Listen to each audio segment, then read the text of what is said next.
Yes, guys, you know what time it is. It is your boys Jack and Sean here for the fan show, celebrating the two new signings. A lot of outgoings to discuss. We're going to be talking to the fans, the members of the Harris Army, see what they have to say. Hearing a lot of fives out of tens, hearing a lot of sevens out of tens, hearing eights out of tens. Lots of different sort of reviews of this window. But Sean, how you keeping, my man? I'm good, Jackie. I'm good. I'm excited to meet the all of the new members that have joined your wonderful channel That's over the right. last sort of 3 or 4 days. So yeah, I'm good. How are you? Doing well, doing well. That's absolutely right, actually. A lot of new members have kind of come about recently, and I did say to them, we're keeping their seats nice and warm for them to come on. But let's greet a bit of the Harris Army before we get them on. Chris has upgraded his membership or renewed his membership.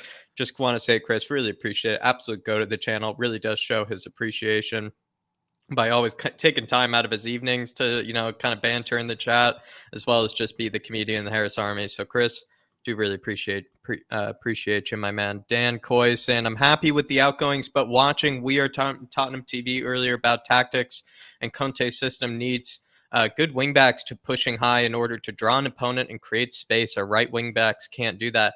I think that is a huge kind of component, Dan. We did need to get some sort of creative player. It didn't need to be in the midfield. It could have been a right wing back, and that right wing back could have been that sort of creative presence, especially since Conte pretty much relies on his wing backs to be kind of very creative forces for him. So I totally agree with you, Dan. Celery agent saying hashtag Harris Army, pick yourself up, Celery. Good to see you. Wemberley's in the building saying, good evening, guys. We survived the window. Have to tell you what a privilege it was to spend a couple of hours with the great man, Bryan Gil, along with Graham Potter and others on Hotspur Way yesterday. Wemberley, thank you for your service, my man, and also really do appreciate you just, taking the time out of your Sunday, or I guess it was a Monday, excuse me. I guess taking the time out of your Monday to head on over to the protest and join Daigle. Hopefully you had a very worthwhile time with Daigle. I know he was probably screaming and shouting. Hopefully you didn't lose the voice. Hopefully you're nice and warm and toasty. But Wemberley, really do appreciate you. And also thank you for joining the chat as well, my man. Steven's in the building saying Conte cleared out all the players he wasn't able to improve. Solid platform to build on. There you are, Steven. I completely agree. King Hoddle says two good additions and two out who are harmful to squad morale. We have two key players for every position except striker, but our second choice defenders remain fairly weak, and we still lack a reserve number 9. I kind of agree with that. I do have to agree. Kane the long shot, who we will be seeing later, is in the building. Randy's in the building. Welsh gal's in the building. Good to see a Welsh gal. She says, big up, lads. Onwards and upwards now for the mighty Spurs. Beautiful to see. Spaghetti Slayer's in the building.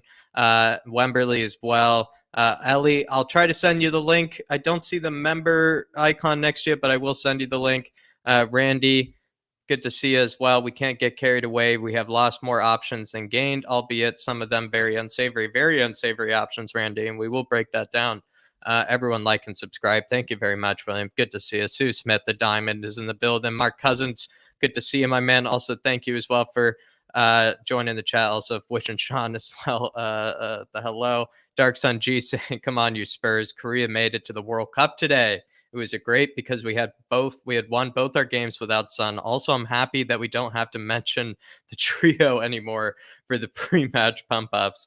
Kulu and Bentancur for the win. Just want, before I let Sean in on this, Dark Sun G, just want to say congratulations to Korea. Looked like, by what I just looked up recently, seemed like you guys didn't need Sunny, didn't need Lee Kong-in, didn't need Wang Hee-chan, didn't need any of your kind of big forwards in order to get it done. So welcome to another World Cup. Good to hope maybe some Germany-like upsets maybe coming up for you guys yet again. Hopefully you make it past the group stages this time of the World Cup, but I would just say, honestly, they have a golden generation coming through. South Korea does, especially with their team. But Sean, do you feel like this is going to be kind of a weird sort of future we have ahead of us? Is what he's saying, kind of with the trio? We won't be saying like, oh, bring Tanguy on, bring Dele on, bring Gio on.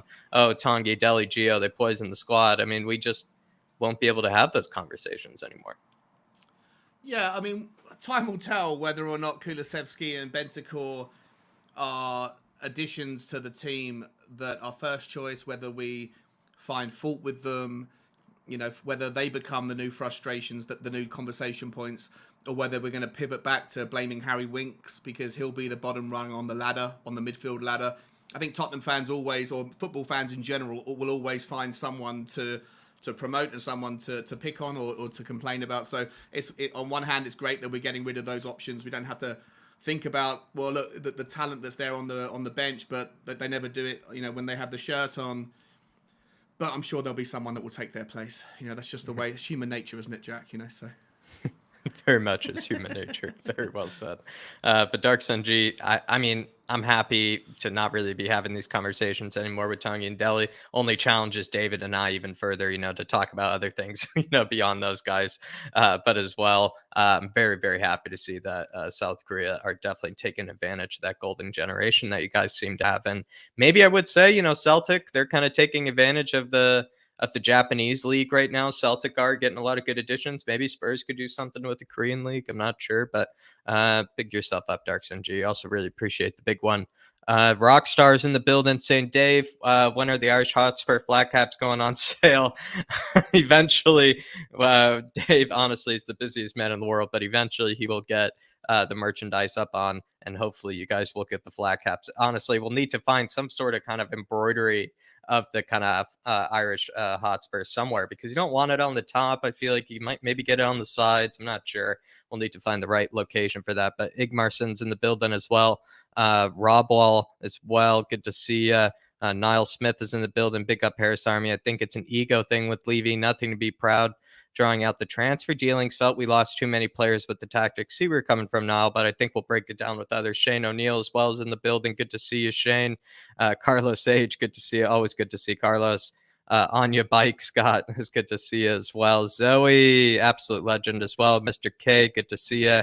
Alav saying big up guys, up the Spurs. Good to see you. William Pretty's already saying it's a 5 out of 10. I could see how a lot of people could agree with that. Catman Jess is in the building. Good to see you. Derek Hutchinson as well. Absolute legend, of course. Just making sure I'm not missing anybody. John Stokes saying evening, Jack and Sean. Big up, John. Good to see you as well. Absolute legends of all the chats. Graham is also in the building. And as well, we have Steve D. Good to see you, Steve D. January windows are normally always disappointing. And if you compare our business both in and out, it's way better than most. I would say it's probably been the best January window we've had in some time. And so that's the other thing maybe to be happy about, I would say, Steve. I completely agree with you, my man. Moondog as well. Good to see you. Really good to see you, Moondog. Rodney Trotter, of course, saying 100% stronger. Key as well, just making sure not missing anybody. Mark Cousins saying, let's be fair, you want my flat cap? I want everybody's flat cap. I need all the flat caps. I only have 2 that I'm working with, my man. Honestly, they're probably need a big upgrade soon. I only have 2 to work with here.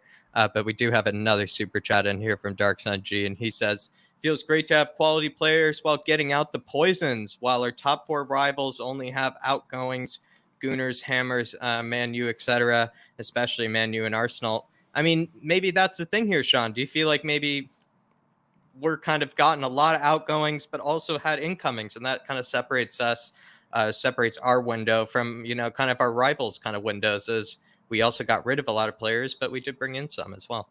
100%. I mean, Manchester United obviously had one outgoing that wasn't a scheduled outgoing. Obviously, the personal troubles of Mason Greenwood.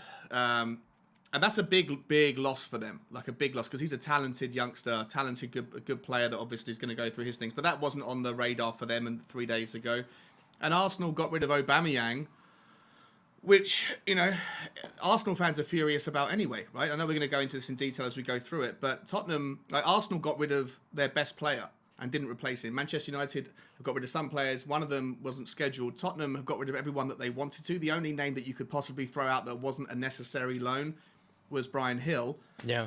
But that was the first bit of business, and probably just because they were panicking that they weren't sure about what else was going to get done. So we'll go through it over the course of the evening. But I think that, just my initial take is that Tottenham have absolutely strengthened both in real terms and relative to our top 4 rivals. So I think you have to be happy. Everyone should be happy with what's going on, or what has happened in the last 48 hours.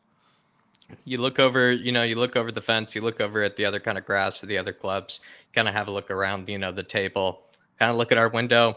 You probably would say we might be a bit happier than a lot of other fans. I must say, I feel like we needed to make additions, though. We needed to make kind of outgoings more than any other club. We had more business probably to do than the rest of the clubs. At the same time, it is kind of nice to see that we did, at least it appears on the surface level, that we did do a lot more than the rest of the clubs this window, which is nice to see. But Dark Sun G, always good to see 2 quality players come in and to get the poisons out. I thought it would never happen, Dark Sun G. I honestly thought it would never happen. Moondog says, I'm happy it's harder getting players out. In my opinion, yabba dabba do. Moondog, what I think is kind of spectacular is there was this big concern that Paratici struggled, getting players out, which is true. I mean, at Juventus, there's kind of a big backlog of a lot of players that just, ended up not really seeing game time and ended up not really being wanted by the various Juventus managers. And to see him now, Sean, kind of make this sort of, I don't know, maybe he's just defying what the rule was or defying the logic that maybe he is kind of bad at outgoings. He seems to have done actually quite a lot so far, at least in the outgoings perspective. Yeah. And obviously it's too early to know, like the dust hasn't settled. We don't know who was involved or how it was scheduled, but I certainly think the shape of some of those deals doesn't smell like a natural Levy deal. So you have to put it, logic would say Paratici's been super busy and has impressed with the outgoings, and certainly it's if it's true that Daniel Levy has stepped back and allowed him to do his thing, then it's the outgoings are unusual and structured in a way that makes us all kind of sit up and take notice of what I think is the first sign of real progress with our transfer dealings. It's been a disappointing last however many years you want to go back, depending on your personal perspective. But this one's the first one that I think where things look different in a positive light.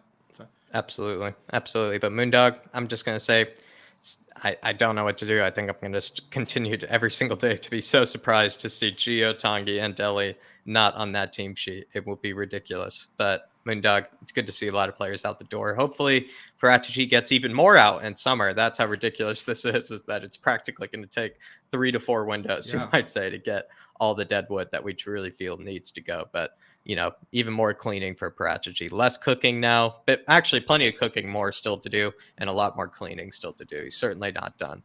Paul Markey says, Bentancur is the buy of the market, Moussa Dembele style, strong defensive play, but creative from the deep areas. Wow. Don't forget, he ran the Juve midfield for 4 years. I completely agree. I don't know. Moussa Dembele style, does he have that ball carrying sort of kind of ability like Moussa Dembele? I'm not exactly sure. Is he a poor ball carrier? Is he a poor ball progressor? I wouldn't say so. Is he an excellent defensive midfielder that can win the ball back for us and also still play center mid? It's not like he's relegated to defensive mid. He can play as a center mid quite easily. I think that's what I kind of like about his game, is that he can play both and play them really, really well and won't get bullied in the middle of the park, which is also good to see, especially for the Premier League where that adjustment takes a bit. It's nice to see that he won't be that player that could get bullied as well. I'm actually quite happy about the Bentancur. I think it's actually a great deal considering the price. And also, we're kind of forgetting, Sean, I feel like with Bentancur, that this is a guy that at the end of the day has played in much more high profile games than Skip has, Højbjerg has, Winks ever has at the end of the day. I guess Winks has played in a Champions League final, to be fair to him. But Jack, I don't on a consistent basis, Bentancur has been playing at a much higher level than I feel like most of our players have. I don't think you can understate how important having someone in the midfield who has leadership quality and has been there and done it in the big games. Right, like we don't have anyone. I think we had this conversation on Sunday night or Monday. Hugo Lloris is probably the only person that's won something. I think Ben Davies had won something as well. But generally speaking, Tottenham are bereft of winners that get things over the line. And when you look at over the last 20 years, I know people always talk about the one trophy, but there's six finals that we've been to, only converted one. There's 16 semi-finals that we've got to, only converted one to win. And so and if you're good enough to get that far in tournaments, you should be able to go on a one-match shoot-off. You should be able to convert more than 1 in 16. And so I think that there has to be some analysis or acknowledgement that there is a mentality, a winning mentality that we lack. And it's you have to win to become a winner. And I think that Bentancur's done that. And so not only is he going to be a good whether Paul Markey's correct on his Moussa Dembele reference, maybe, hopefully, we'll see. But either way, not only is he a good player that can step in with technique and offer lots of value on the pitch, but I think in the dressing room as well, I think he's going to offer a lot more. So it's a wonderful signing, and I agree. generally. Absolutely. Beautifully said there, Sean. Paul Markey, Darkson G, Moondog, really do appreciate the support. It really does go a long way. And also, as well, it's very, very generous. Also, great talking points, I must say, as well, from everybody. Brian C. Socrates saying, lads, there's no such thing as a 10 out of 10 January window. And I'm definitely delusional, but massively looking forward to Conte ball following the clear out of toxicity and new signings. Come on, you Spurs. Come on, you Harris Army. Come on, you flat cap army. Brian, Socrates, this is kind of what I'm kind of trying to say. I understand how it's not everybody's favorite window. I understand how there's a lot of business that we probably feel like could be done. But at the end of the window, even the day of the window, if you weren't really kind of smiling or, weren't at least a bit relaxed, kind of feeling like, okay, we've gotten a lot of business kind of done. We've seen a lot of players that we wanted to see go. I feel like, I don't know, there were a lot of kind of miracles I feel like kind of pulled off this window. I thought it would be absurd if we could see all three of Dele, Tanguy, and Gio out. I thought that would be ridiculous. I didn't think that was possible. I didn't think it was possible to bring in maybe some sort of player kind of like a Kulusevski. That's one of those really high profile kind of under 23 sort of players. At the end of the day, he is one of the highest rated sort of under 23 kind of prospects in Serie A, kind of similar to the Romero signing. I think it's a really high profile kind of signing of a younger player. And the outgoings, it just feels like we're kind of headed in the right direction. I think with the outgoings as well, Socrates, it's nice to see because then we know, like you're saying with Conte ball, Conte now has players that he wants to use. Maybe it's a thinner squad, maybe it's a smaller squad, but it's actually a squad he wants to use. And it's actually a squad that'll build a bit of unity, build a bit of camaraderie. And I think that's all, at the end of the day, exactly what we want to be seeing. But Brian C. Socrates, just want to say, really do appreciate it, my man. Really do appreciate the big one. Absolute legend. And also thank you as well for the comments on the second channel. And, there's no such thing as a 10 out of 10 window. I would probably give this one a happy 6, a 6 with a smile on my face, a 6 with a smile on my face, maybe closer to a 7. I'm not sure.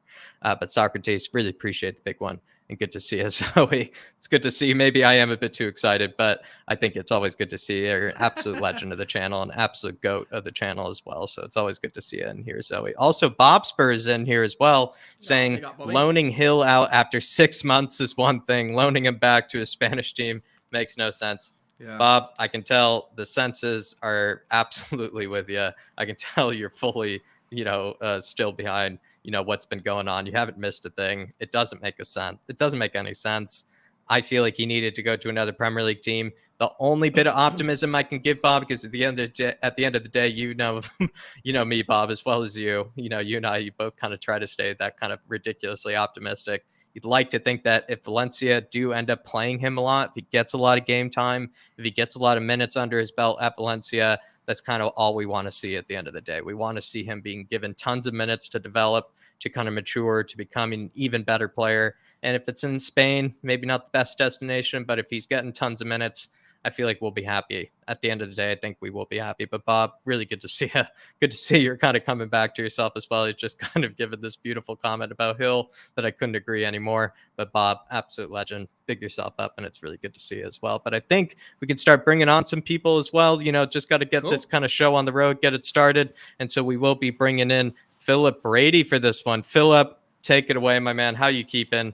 And end of the January transfer window. Kind of what were your thoughts? What was kind of what came to mind? Yeah, I mean, Saturday night, I was sitting there thinking, what the hell is Paratici up to? Nothing happening, nobody in, nobody out. It's amazing what 48 hours can do. It lifted the mood for everybody, Okay, it wasn't perfect, but it was a damn sight better than it could have been. And I think, just to continue on what you were saying about Bryan Gil, my only disappointment, and I totally agree with Bob Spur, is I'll go a bit further. I don't think he should have been sent out at all. I think we should have kept him. Because the guy could do a job for us if needed, But anyway, let's hope he gets game time in Spain, And like I say, it's great to see Bob Spur back on the beat again. It is. I hope he's doing well. He hasn't lost a beat, because I think he's spot on, because you could tell that he's thinking that, none of the Spurs senses have been lost on him. He hasn't missed a thing by the looks of it. He didn't go over to Arsenal when he was in that, condition. He didn't wake up an Arsenal fan. No, not at all. No, good. Phil, No, can I?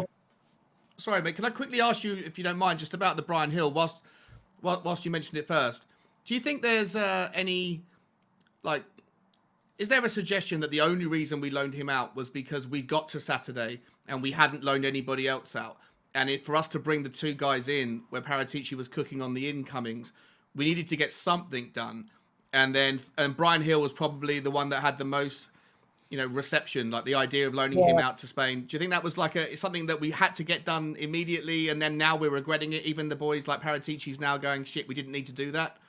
Yeah, you could he looks like he's been made the sacrificial lamb really to start things rolling. Yeah, you could very well be right. It's certainly not out of reason that's the reason it was done. Just to kick he was the first move that was made, wasn't he? He was actually cab off the rank. Yeah. So that would add a lot of credence to what you're saying there. Very possible. Like, I feel sorry for the lad. I'm sure he's wondering what the hell's going on here. I leave Spain last July and here I'm back again now. But hopefully it's only temporary. I mean, I do think that fella has got a big future at Spurs. Same. And I hope that his experience for the next 6 months or so will add to that. And when he comes back, a better player, Yeah. Yeah.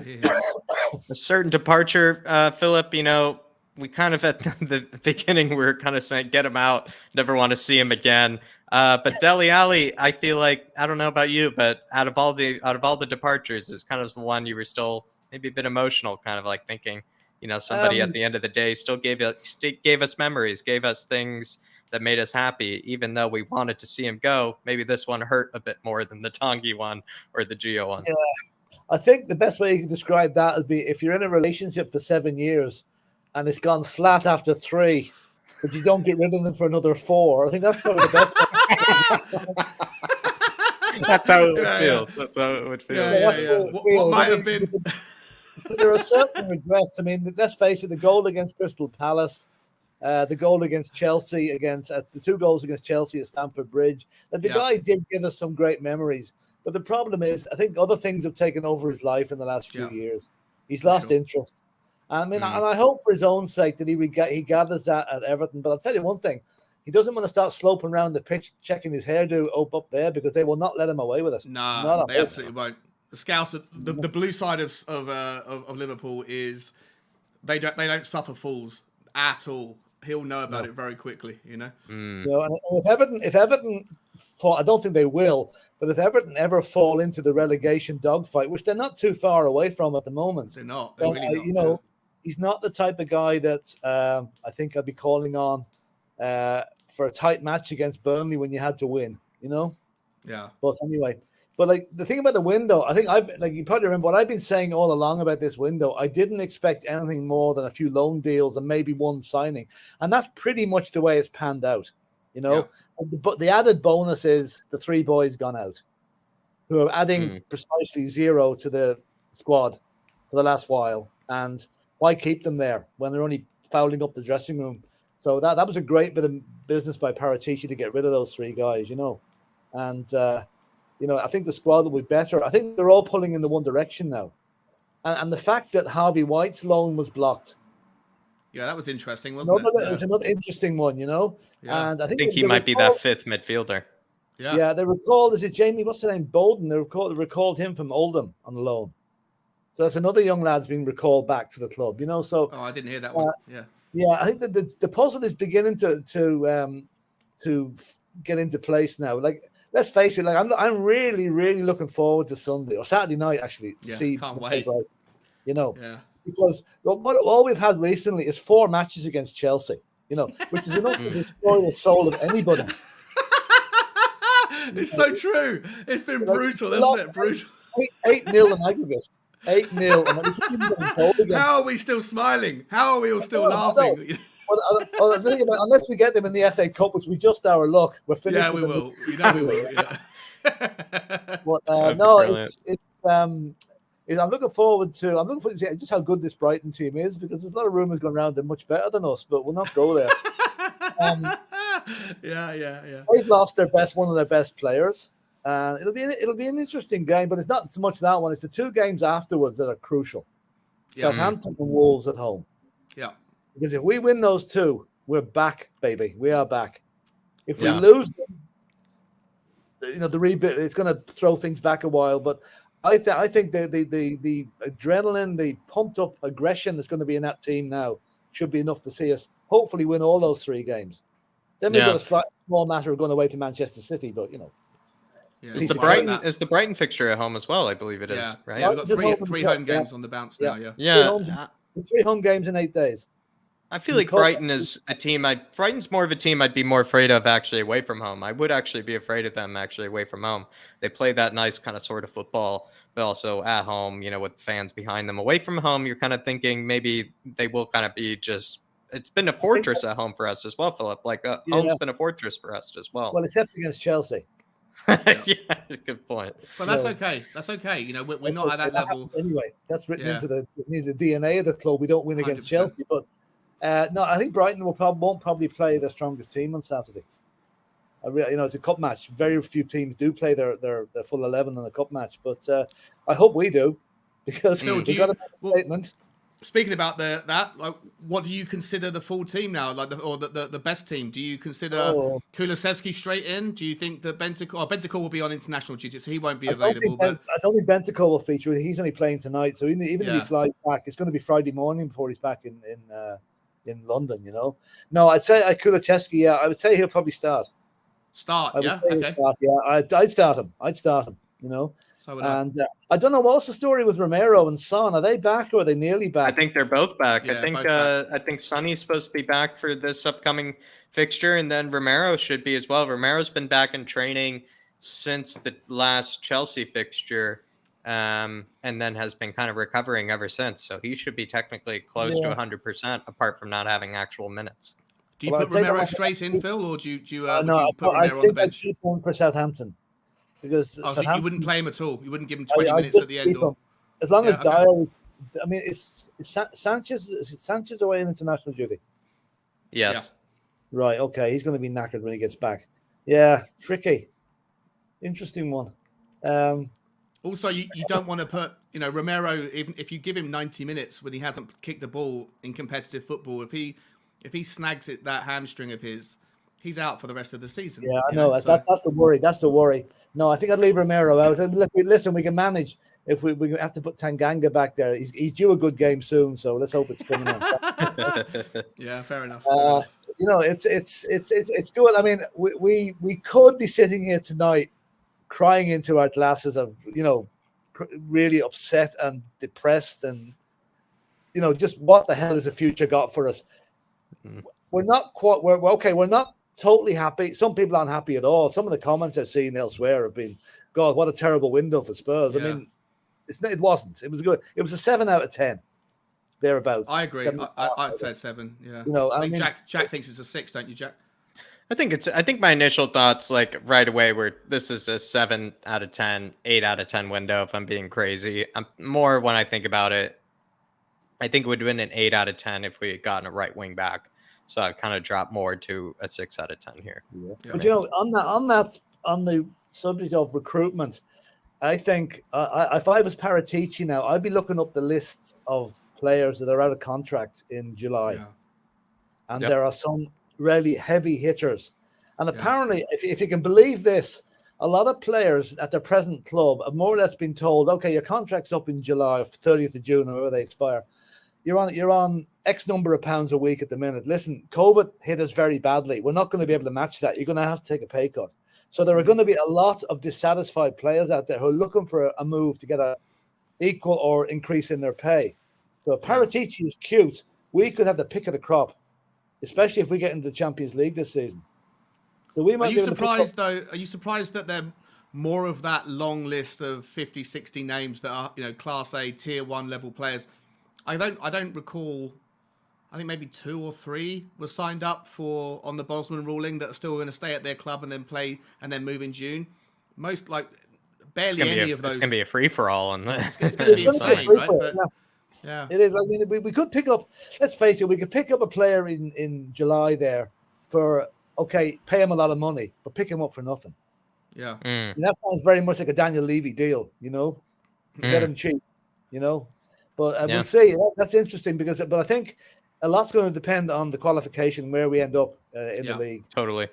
we're Paratici top loves a free four, transfer as well. Paratici loves a free transfer as that's it. well. Levy probably likes a free transfer. Phillip, these are good ingredients there for it. If we're in the Champions League next season, there will be players knocking down the door to get into us.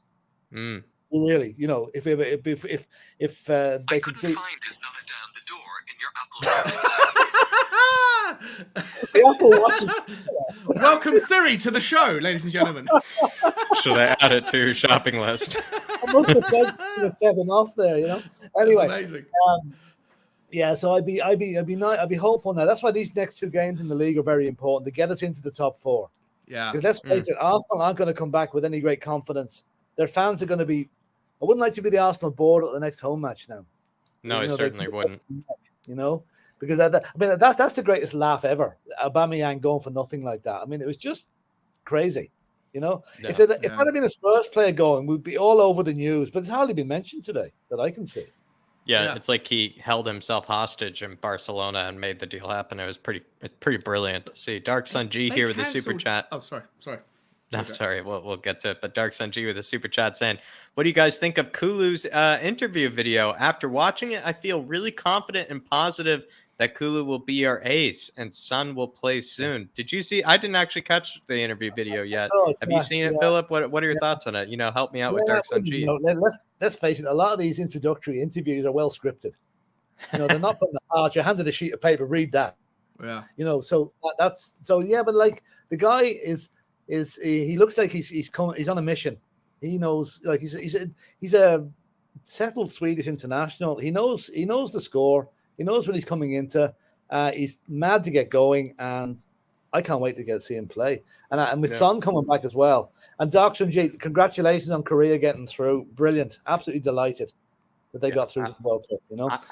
They have a golden generation over there. I'm really happy to see it. I'm very happy for Dark Sun G as well. Like you said, they did it without Sonny. Sonny was here to recover. Sonny was here to get better as well, which is, I don't know. It's all nice to see that they've done it without Sonny, of course, as well. So, and Romero has been, without international duty. All very good for us, actually. Very different international duty compared to ones in the past. I'll tell you that. Very different. It's one that hasn't affected us too much, really. I mean, you're watching every match and expecting Harry Kane to do his ankle or, whatever. So no, it's going to be a very, very interesting couple of months, and the couple of weeks that Conte has had with the players now since the last match will be very crucial as well, because let's face it, there's an awful lot of matches over Christmas. Everybody was tired, so there'll be fresh legs starting out again on Saturday, and it's. Oh, let me see. I mean, getting confident as a Spurs fan is usually the kiss of death. But this time, I think, for the first time, cautiously optimistic. Cautiously optimistic. Yeah, that's probably the best way of putting it. And if we get top 4 this season after all that's gone on, change of manager, basically, it'd be a real achievement. But that still doesn't take the case that we can't sit on our laurels. We've got to improve the squad again in the summer. That's absolutely Well, Dark Sun G, sounds like it was a well scripted video, but I'm happy he has a well scripted video. To be fair to him, I'm happy there is it. Betancourt's one as well was in Spanish or Italian or something. What he's speaking Italian, it was subtitled. So Kulusevski though he's a Swedish guy, Phil. And in my I've met a lot of Swedish people in my travels around the world with work. And they seem to, wherever you go in the world, wherever I've lived in 7 or 8 countries. The Swedish, I've never met a bad Swedish person. I've never met one I didn't like. They're so chilled. They're so easy to get on with, and I just feel like the fact that he can speak the language obviously is a bonus. But also, if history is anything to go on in my experience, Swedish people I just think are awesome people that are just easygoing, very agreeable, and so I think that there'll be no personality issues with him. I don't know about Bentancur, but no, I agree. I've been in Sweden a few times now, and I totally agree with you. And plus the fact they speak better English than we do. Yeah, that's probably true as well. 100%. Big up Dark Sun G though. Sounds like the video did okay. I would say I've heard he was saying he considers himself a winner though, which is why he likes Antonio Conte, because he's a winner as well. Very, very, very good to hear. Those are the kind of words you want to be seeing. But Phillip, any other thoughts maybe regarding kind of the transfer window, maybe the squad being thinner? Are you kind of worried about Yeah, that? Are you the kind of squad happy is that the thinner. squad is thinner? The squad is thinner by a net one player, right? Or maybe two players. Sorry, there's four gone. Two. But three of those at least would not be even playing, or even in my mind, shouldn't even be in the squad. Mm-hmm. So, like from that point of view, we have to make do what we've got. I think we'll be okay. We've got the only position we're kind of short in is the striker role. Like I for one, wouldn't have minded bringing in Morata on a loan deal. He might have done the Llorente role for us, that Llorente did in the Champions League season. So, but we have to hope that Harry Kane doesn't get injured. But then again, Steven Bergwijn's still here. Yeah. And we all know what he can do when he's on his form, So, no, I'd be happy enough for the squad, especially with the likes of Harvey White coming up on the outside. And I don't know if you saw the Spurs video that was put out today of the goal of the season or the goal of the month in January. Alfie Devine and Jack Clark scored two absolute crackers for the young teams. Oh, really? Absolute brilliant goals. So, you've got young lads like that are going to have to make the step up if needs be. So we'll be okay, as long as you don't get a load of injuries. As long as that's the injury thing, because you never can tell, And that's always what decides the second half of the season. Whoever stays relatively injury-free usually has the cleanest run into into May, right? And it doesn't matter how many players you sign in January. If 3 or 4 of your key players pick up long-term or even medium-term injuries in February, all bets are off on your plans. February's a dangerous month for Harry Kane. Yeah, it is, yeah. He's done his ankle a couple of times in February, so that doesn't bear thinking about, really, But we'll not. We'll probably be getting a pretty much injury-free session. And listen, the world's our oyster at the moment. It's great to be a Spurs fan, really, And 72 hours ago, I would have been saying completely the opposite. But here we go. There you go. Well, times do change quite quickly. Times can change quite quickly, Phillip. I do indeed. Pleasure to speak with you. Honestly, I'm liking your optimism about the window. I'm liking your optimism about what Paratici has done and what Conte could do maybe for the rest of the window. Maybe any final words of wisdom here for us, Phillip? Any maybe final parting words? Oh, let's all pull together. Everyone go in the right direction. That's the best way. Like, get behind the club and, let's stay positive. It's too easy to fall into the trap of moaning and groaning about things when things don't go our way. We're going to have games in the season when we're not going to win. We're not going to play well. And we're going to have the usual, suspects are going to be out complaining about it. But overall, I think we stay positive. We get top 4. And what more can we ask for? Wow. Yeah. Beautifully said, Phillip. Beautifully said. Common sense as always from you, Phil. Yeah. There you go. The comments, the Godfather. We have a few Godfathers. The Godfather Paratici, the Godfather Conte, and the Godfather at home here, Phillip Brady. But Phillip, as always. More Godfathers than Marlon Brando, huh? Right. As always, Phillip, though, real pleasure. Okay, and we'll be talking to you very soon. Come on, you Spurs. Cheers, Come Phil. on, you Spurs. Very good, Phillip. Good to catch you. Well done, Phillip. Absolute pleasure, as always. Good to catch with him. Just beautifully sets the tone. Sets the tone. Moondog here saying, sending big love to Bob Spur from Moondog. Bob Spur, hopefully you're still in here. Hopefully you're still watching. And as well, Moondog is sending your luck to you. But honestly, Bob Spur, it's just beautiful to see you back and see you fighting and see you coming back. I feel like, a whole lot sooner, I think, as well. Or I don't know what the timetable was, but it's good to have you back, Bob Spur. It seems like you're a really strong fighting man, and it's good to see you be that warrior and kind of come back into things. And I can tell you, your football brain certainly hasn't taken a hit. I think your Hill comment is spot on, my man. Welsh Gal with a super chat here, and I believe she said something down below, but really do appreciate it as well, Welsh Gal. She says, I think Dele's head was turned, maybe getting away from London, and Frank will help him. Maybe, up, kind of over by the Merseyside. Sean, do you feel like is better kind of for Dele Alli? Fewer distractions, just a different city, different place, different people. Do you think that could actually help him out? Different manager? I don't know, man. Listen, London is fun, but Liverpool's a lot of fun as well. If he's still got that kind of that inside him where he wants to go out and hang out, there's a lot of places to keep him occupied in Liverpool.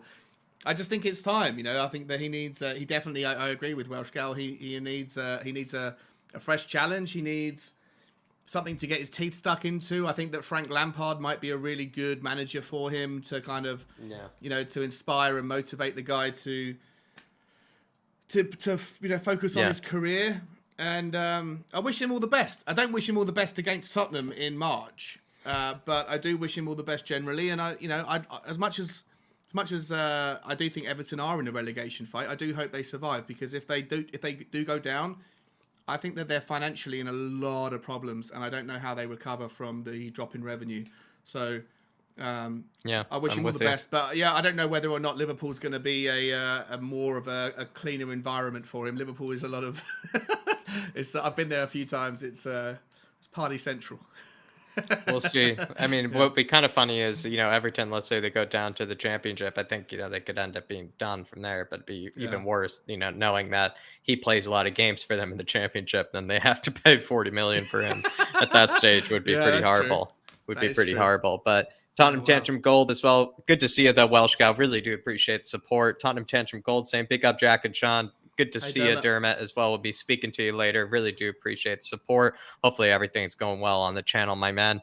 Jordan Stevens saying, still not a Conte team with all the players Conte wants. However, with the toxicity gone, I feel like we have players that actually want to play. I think you've hit the nail on the head here, Jordan. I know we've maybe gotten rid of a bit of talented players that, can do a few kind of flicks and tricks and, be able to do things that other players can't. But we've also now have a core group of players that Conte actually wants to use, that Conte actually trusts, that Conte actually feels like he can inspire, that players that can actually listen to him, players that will do what he wants and get the best out of.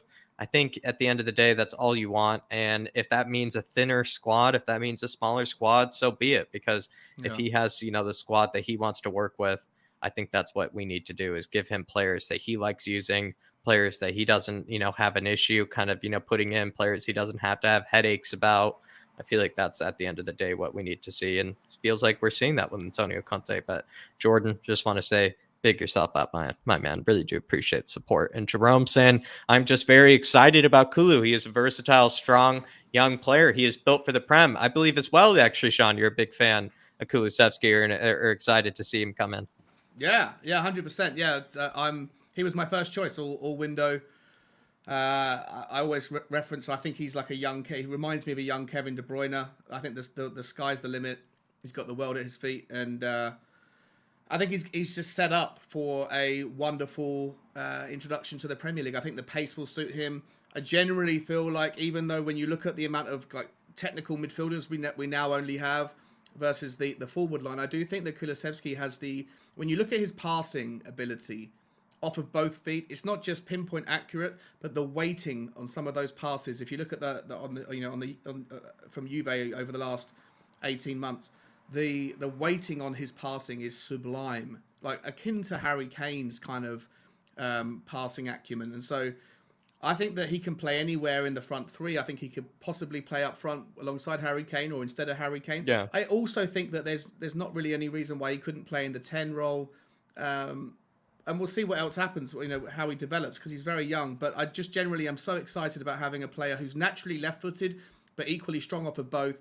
He's tall, he's not weak, and he's got stamina for days. He's got great pace. Jerome, I'm like you, buddy. I couldn't be. I'm so much more happy that Diaz went to Liverpool, and that allowed this transfer to happen, because he was my first choice anyway. So God works in mysterious ways. Diaz decided to shun us to go to Liverpool. So be it. We got a superstar instead. So I tell you, Paratici works in mysterious ways. Paratici works in mysterious ways. But Jerome, good to see that you're excited about it. Good to see that Sean is excited about it. Good to see that people actually want Kulusevski at the club. Dark Sun G says, let's laugh at the Gooners for their hilarious window, only aiming for Dushan, who will never go to them, and loaning out all their squad players. Paratici is a god. There's a lot to break down here in Dark Sun G. I completely agree. I think what makes this really funny, Sean, is we were kind of making fun of ourselves / kind of, there were a lot of videos about, should people be worried about Spurs, with the whole Adama Traore situation. You kind of think about it. We were sitting there, not wanting to pay 20 million. Eventually, he doesn't want to come to us. Kind of looks a bit embarrassing. Yeah. Think about it with Dusan Vlahovic. It's the exact same Yeah. thing, except he just never wanted to go there, and just never ended up working out. They spent all of their time, it feels like, all of their marbles, all of their waking hours trying to get Dusan through the door. They ended up losing their best player or their best striker to Barcelona on a free, and they're sitting with the same squad they had going in, with actually fewer players as well. Yeah, and you know what, Jack? Like, this is a really good point, because I was quite critical of the Paratici style, where he's got 9 plates spinning, right? And if one of them falls down, he's always got somewhere else he can go. Because I feel like on paper it's disrespectful. But this goes to show you that if you actually have a different strategy, where you target your man and you put all of your eggs in one basket, and that basket falls apart, then you're left, as the laughing stock of the Premier League, and Arsenal absolutely are. The fact that they let Aubameyang go, and they cancelled his contract to allow it to happen, that's how toxic that relationship is bad enough. But to also be like, where Dusan Vlahovic wouldn't even talk to them. Like, he's like, I'm not even interested in going to Arsenal. Like, no, thank you. So I think there's some middle ground. I think you do have to have respect for other clubs. You do need to be a little bit more clear and concise with what it is that you want. But I do think you also have to have a plan B, plan C, and plan D. And Paratici certainly had that, and Arsenal certainly haven't. And to your point, Dark Sunji, it is laughable that a team of that caliber have made themselves. They were already weak and threadbare, and now they are weaker still. I'm fine with it, because it gives us a far better chance. But it's if you were an Arsenal fan today, I mean, I'd love to go on the to see what the Arsenal TV thing. They must be going absolutely insane right now. Yeah, they just lost all the squad players. They just lost, Aubameyang, which seemed to be like a working sort of situation, maybe to try to get him back. They ended up renewing his contract and then burning up that contract and paying the rest of it out to him, and then letting it. I don't know. It's a nightmare. And they wasted all their time on Dusan. It's absolutely hilarious, Dark Sunji. It's beautiful to see. It brings a tear to the eye. It's that good to see. But really appreciate the support, Dark Sunji. Really good to see you as well. Paul Markey saying, no, Tanganga costs us a goal a game. I'll say to you, Paul, I feel like he needed to go on loan to Serie A, but that probably meant that we needed to get in another center back, which potentially was the problem there. Is instead of trying to get that right wing back, we would have needed to get another center back. I do feel like he needed to go out on loan. I think he needed to go to the Serie A, somewhere where he could actually learn a bit of technical skill. But that's just me, Paul. And I do feel like you're probably right that he's, needs a bit of a break, maybe from Spurs, needs a bit of a break away from the Premier League, and hopefully he can come back stronger. But I guess we're going to have to stick with him for 6 months, and hopefully he can recover. But big yourself up, Paul. We are going to move on to the second guest of the show. Absolute fan favorite. It is going to be Chris. Chris, how we keeping, my man? Evening, lads. Good evening. Hi, Chris. How are we all doing? Good, doing buddy. well, doing well. Kind of thinking back on maybe probably not the worst ever January window we've ever had. We probably could have thought it could have been better, but not the worst. I think we all thought it could have been worse. Six or seven. 6.5 being generous. Because the only thing I would wanted really was a right wing back, RWB. But unfortunately that didn't happen. But I'm still happy with the 2 signings we made. Kulu and the other one, I'm very, very happy with. Mm-hmm. So can't complain. Bentancur, I'm very happy with. Kula, very happy with. Could have done with a right wing back, but we knew that was going to be impossible with the short time that we signed the 2 players. So can't ask for it all, can we? Would you have liked if everything was exactly the same as it currently is, but we spent another 20 million on Adama Traore? Would you have liked him to be the right wing back, or what were your thoughts on that? Yeah, possibly, but with Adama, I don't think so now, because of his heart wasn't set on Tottenham anyway. His heart was set on Barcelona. That's where his heart was. Like Diaz was set on Liverpool. So if the players are set on other teams, there's no point coming to us. Yeah. Because we're not their stepping stone for that to happen. Because, Sean, you know it as well as I do. Many times in the past, players have used us to be their stepping stone. Yeah. So in those instances, I'm glad that they didn't come. But I think you have to, on that point, like people like Berbatov, Michael Carrick, Luka Modric, they came to us that as a team that was as a player or a level that was fit for where we were at, and but they had no affiliation with Tottenham necessarily, right? Like they came to us and then they moved on from us, because there's teams that are, you have to be honest, as much as we're Tottenham fans and we would turn down Liverpool over Tottenham if we were players, you know, those guys just look at levels, right? And the likes of Barcelona, Real Madrid, Manchester United back in the day, they're just better teams with more to offer. And so I don't mind us being a stepping stone if the player, because we're not at that highest level, and I don't mind us being there temporarily. If Kulusevski comes in and is an absolute worldie, like, but Tottenham get to the Champions League and we get back to that ilk, but we're still not winning Premier Leagues, would you have a problem with him leaving in 4 or 5 years? Well, do you know what? If he's done his 4 or 5 year service and he's done all he can with us, fair enough, leave and go on. Do what you got to do for best for yourself. By all means, but just don't come to the club first of all, knowing that you really want to go to another club, because that's never going to work out. Yeah, I agree with that, 100%. But it's like Diaz. His heart was set on Liverpool before he was even linked with us. Yeah. So his heart was already set on Liverpool. And Traore always knew he was going to go back to Barcelona in the end anyway. Yeah. So there was no point him coming to us if he knows his heart's set on Barcelona, because he wouldn't give 100% for us. Yeah, I think that is kind of the story of it, Chris, is maybe missed opportunities, but at the same time, 2 players that had their mind set on the clubs that they did want to go to. Exactly. We can't change that. We can't stop that. We can't force them to feel that way. Yeah. Exactly.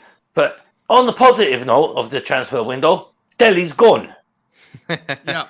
And permanent. Do you know what? He's not coming back. The other 3 might come back.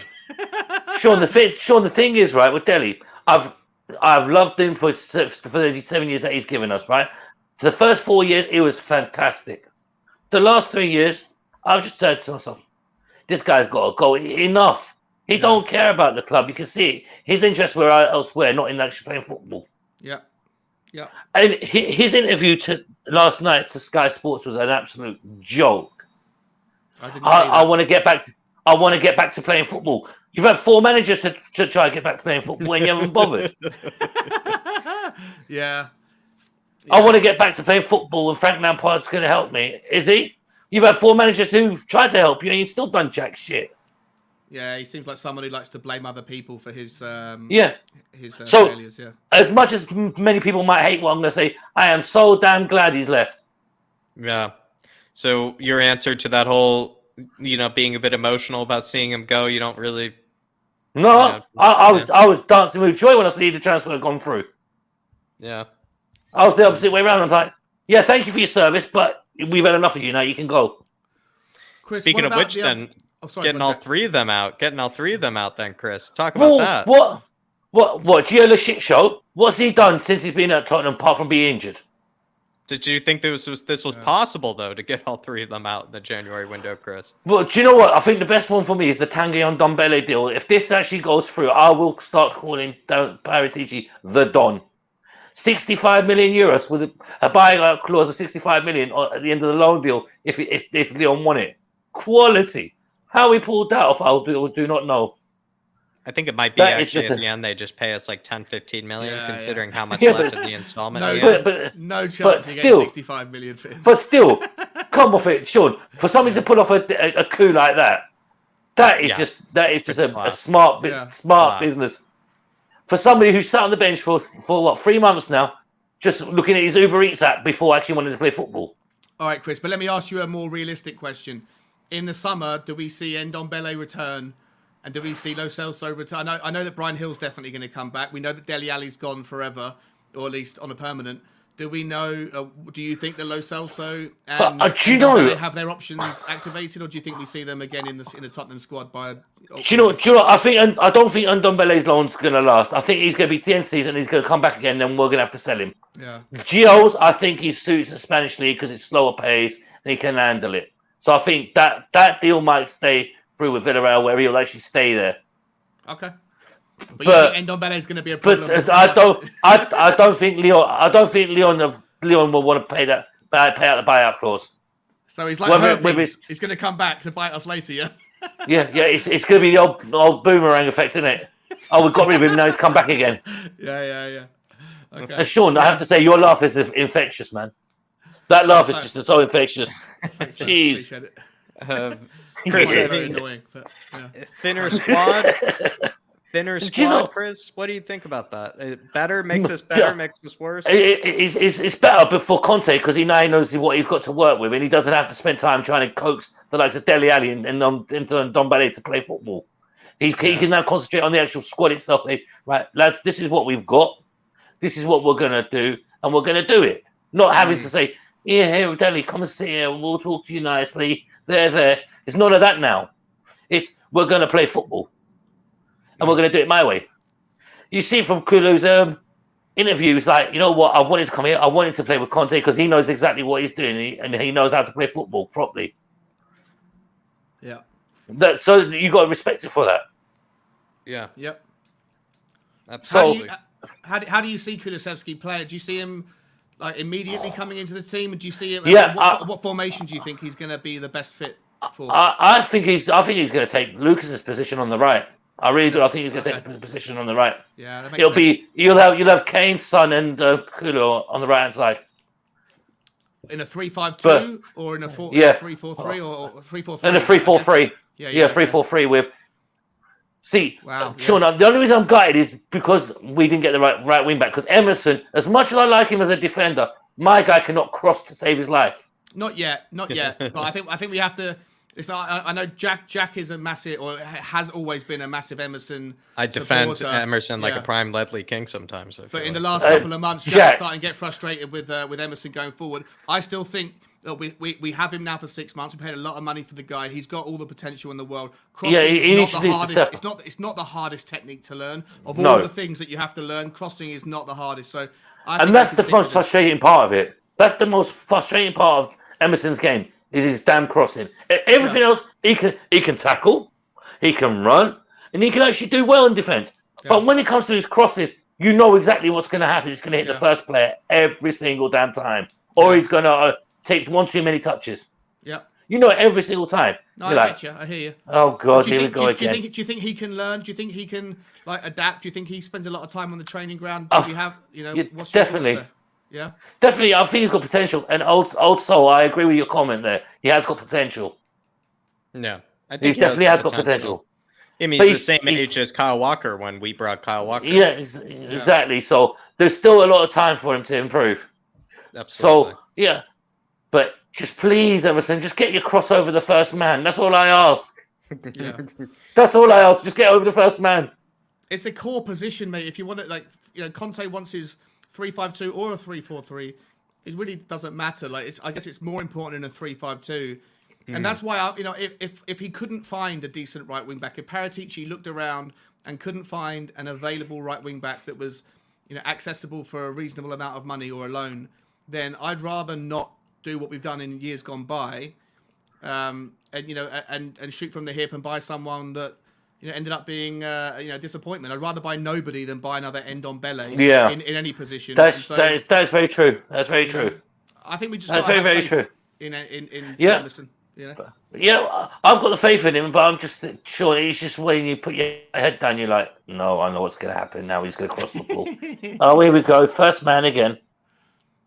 Yeah, but then again, then he makes up with it with his tackle, so we can't really complain about it. Chris, but it's going to be interesting to see now with the two new players in the squad how it's going to adapt the team, whether it will change the formation or whether it will evolve it more with our attacking play with Kulu and Bentancur. Yeah. Well said. Chris, what would make this transfer window? What would have made it an 8 out of 10 for you? Do you know what? A backup striker for Harry Kane, just in case, because we know what February is like with his ankles. Yeah, would have been one more signing. One more signing would have been maybe one more signing. Yeah, made it probably an 8 or 9 out of 10. But do you know what? We still can't afford it. We've done more business more than any other team, apart from Newcastle. To be fair, Aston Villa done a little bit of business. We've done quite a bit of business. Newcastle done a hell of a lot to keep themselves up, but not really many other the big six have done any decent transfers really. Arsenal done us a favour and made us laugh at them, so that's all good. Yeah. The comedy show from down the road.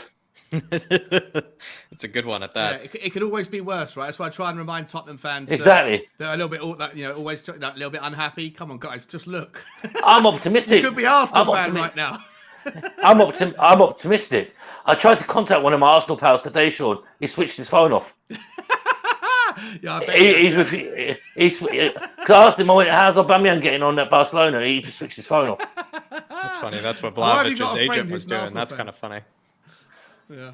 You see, this shows, everybody who slates Paratici should not slate Paratici because, as you were saying earlier, you put all your eggs in one basket, now you broke them all.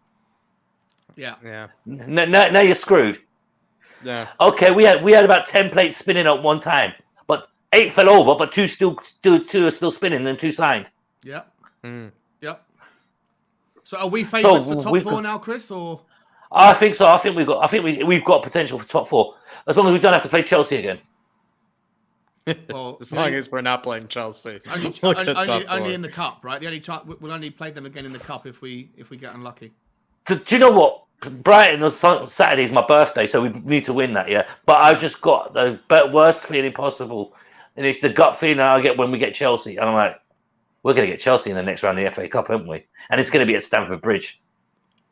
Well, It's that sickening. It's that sickening feeling when you just sit back in your chair, you're like, oh no. Yeah, that's that cup done. Yeah. That's it over again. That's another year at the FA Cup. Yeah. Thank Kiss you very that one much. goodbye. See you next season. See you next year. Yeah. Well, all we can do is hope that someone else gets them, not Brighton because we have to beat them first, but someone who's got better chances against Chelsea than we do. Well, I could see us beating Brighton quite comfortably on Saturday. Yeah. Because I can see us beating quite comfortably because I've seen in the chat Brighton are a better team than us. This team is a better team than us, and I'm like, oh, for God's sake. Yeah. We're gonna whoop Brighton on Saturday, right? And then let's see if the comments are still the same. Brighton are a better team than us. I think the comments will still be the same from knowing the person who's making them. Yeah, Anyway. Actually, do you know what? It's going to be that till the end of the season, isn't it? It's okay. It's okay. But all jokes aside, it's like for me, I think we've got a very good chance of finishing top 4 because Arsenal didn't make no signings. The wet scum didn't do no signings this January transfer window either. So the ball's in our court now. We need to take advantage. Absolutely, Chris. Question coming in for me, but I'm actually going to give it to you here. Hopefully, that's all right for Twan. Yeah. Do you feel like maybe this window, in your opinion, is this window a major pro Conte kind of window where they're kind of showing this is what we can do to back Conte?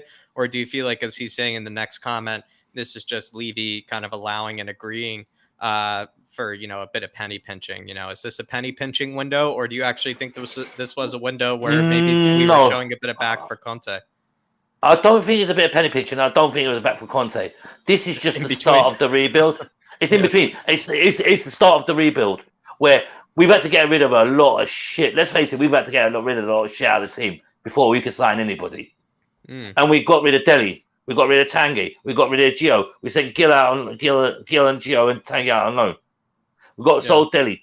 So this is the start of where the rebuild starts now. So it may have been a bit of penny pinching from Levy, but don't forget, Aston Villa did bid 20 million as well for Bentancur, and it was turned down. We just paid 20 million plus his bonuses and his add-ons for performances and appearances. So it comes up to roughly about 25 million. So I think, yes, it is a bit of penny pinching because of the loan deals, but then you've got the option to buy afterwards. So is it really? I don't think so. Not really. This is just the start of the rebuild phase of the team because we've had years of neglect from the club, and now I think with Conte there, it's starting to slow down, and you're actually starting to pick it up a little bit. So we'll see in the summer. The big answers will be answered in the summertime, in the summer transfer window. January, Conte said in his interview, January is always a difficult window to get players in. Yeah, but as you said, all the free transfers are coming up in August. How many players can we get on free transfers? We'll see. Yeah, I guess we'll see.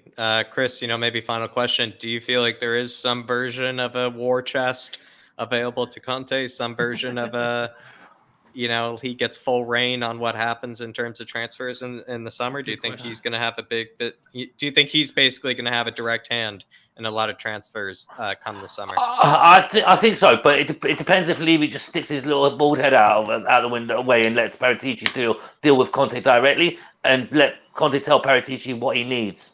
Because I think Paratici's still got the contacts in Italy and all these other countries to make those deals happen, even if it is loan deals with options to buy. Those deals can still go through as long as Levy just keeps out of it. There you are. Spot it. Chris, honestly, staple that fair, answer that's to the fair, fridge. That's a great fair, answer right there. Fair. That's the fairest answer I can give.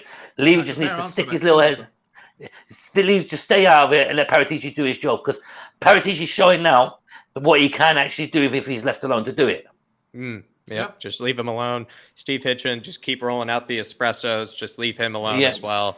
Just let him work in his office. Just bring the cappuccinos in when you need it, and just Steve, uno mas. Bring him his lunch.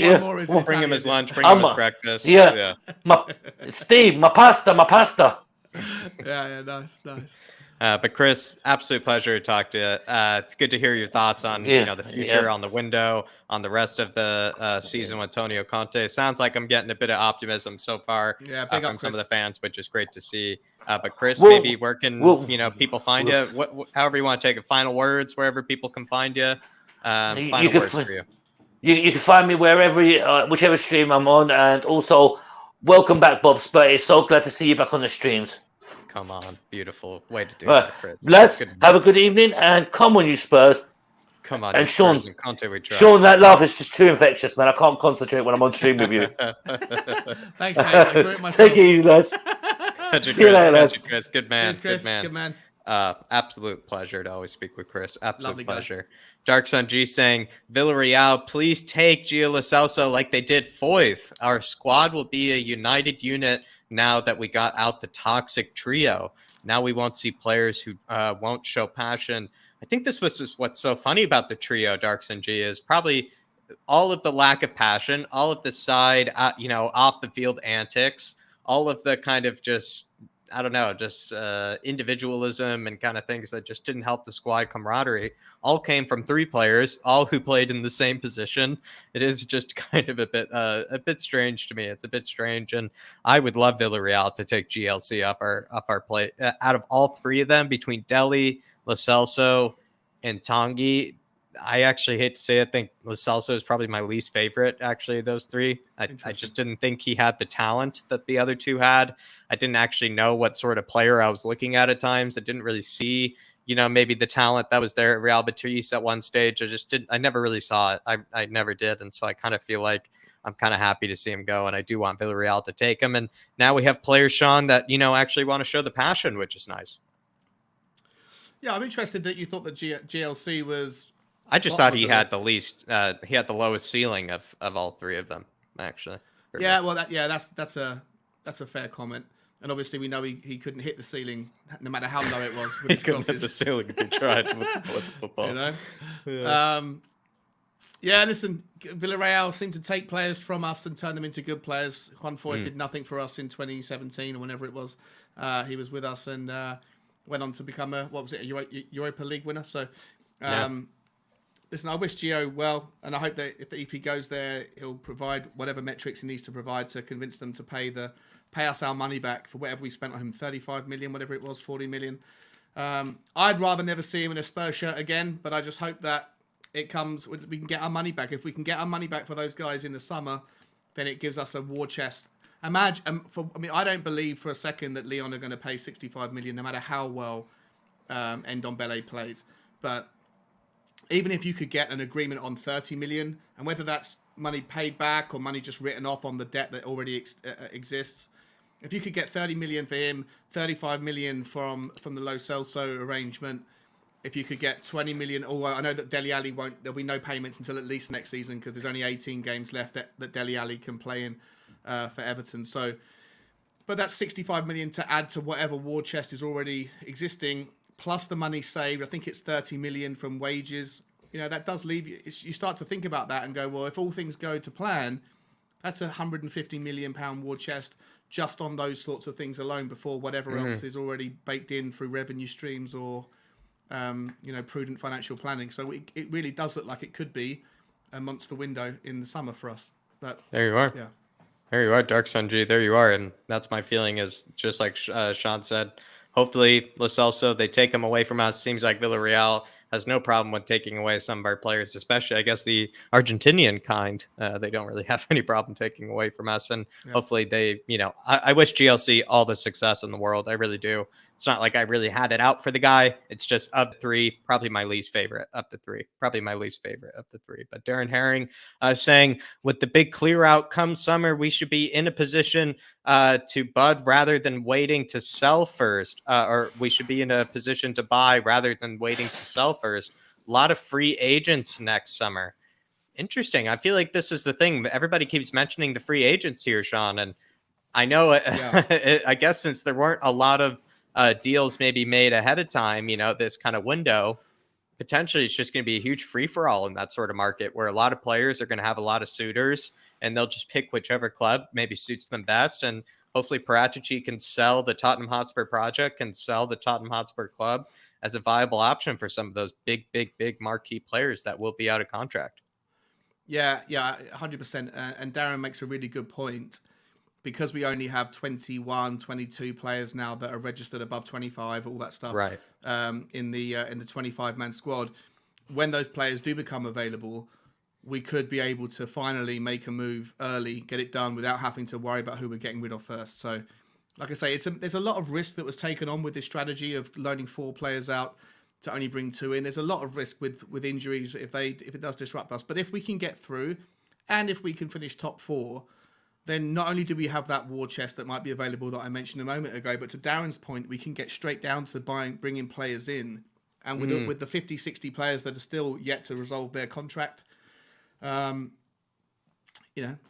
summer could be an absolute monster for Tottenham Hotspur. It could be a really, really exciting and interesting summer where we do business early to try and get ahead of the competition.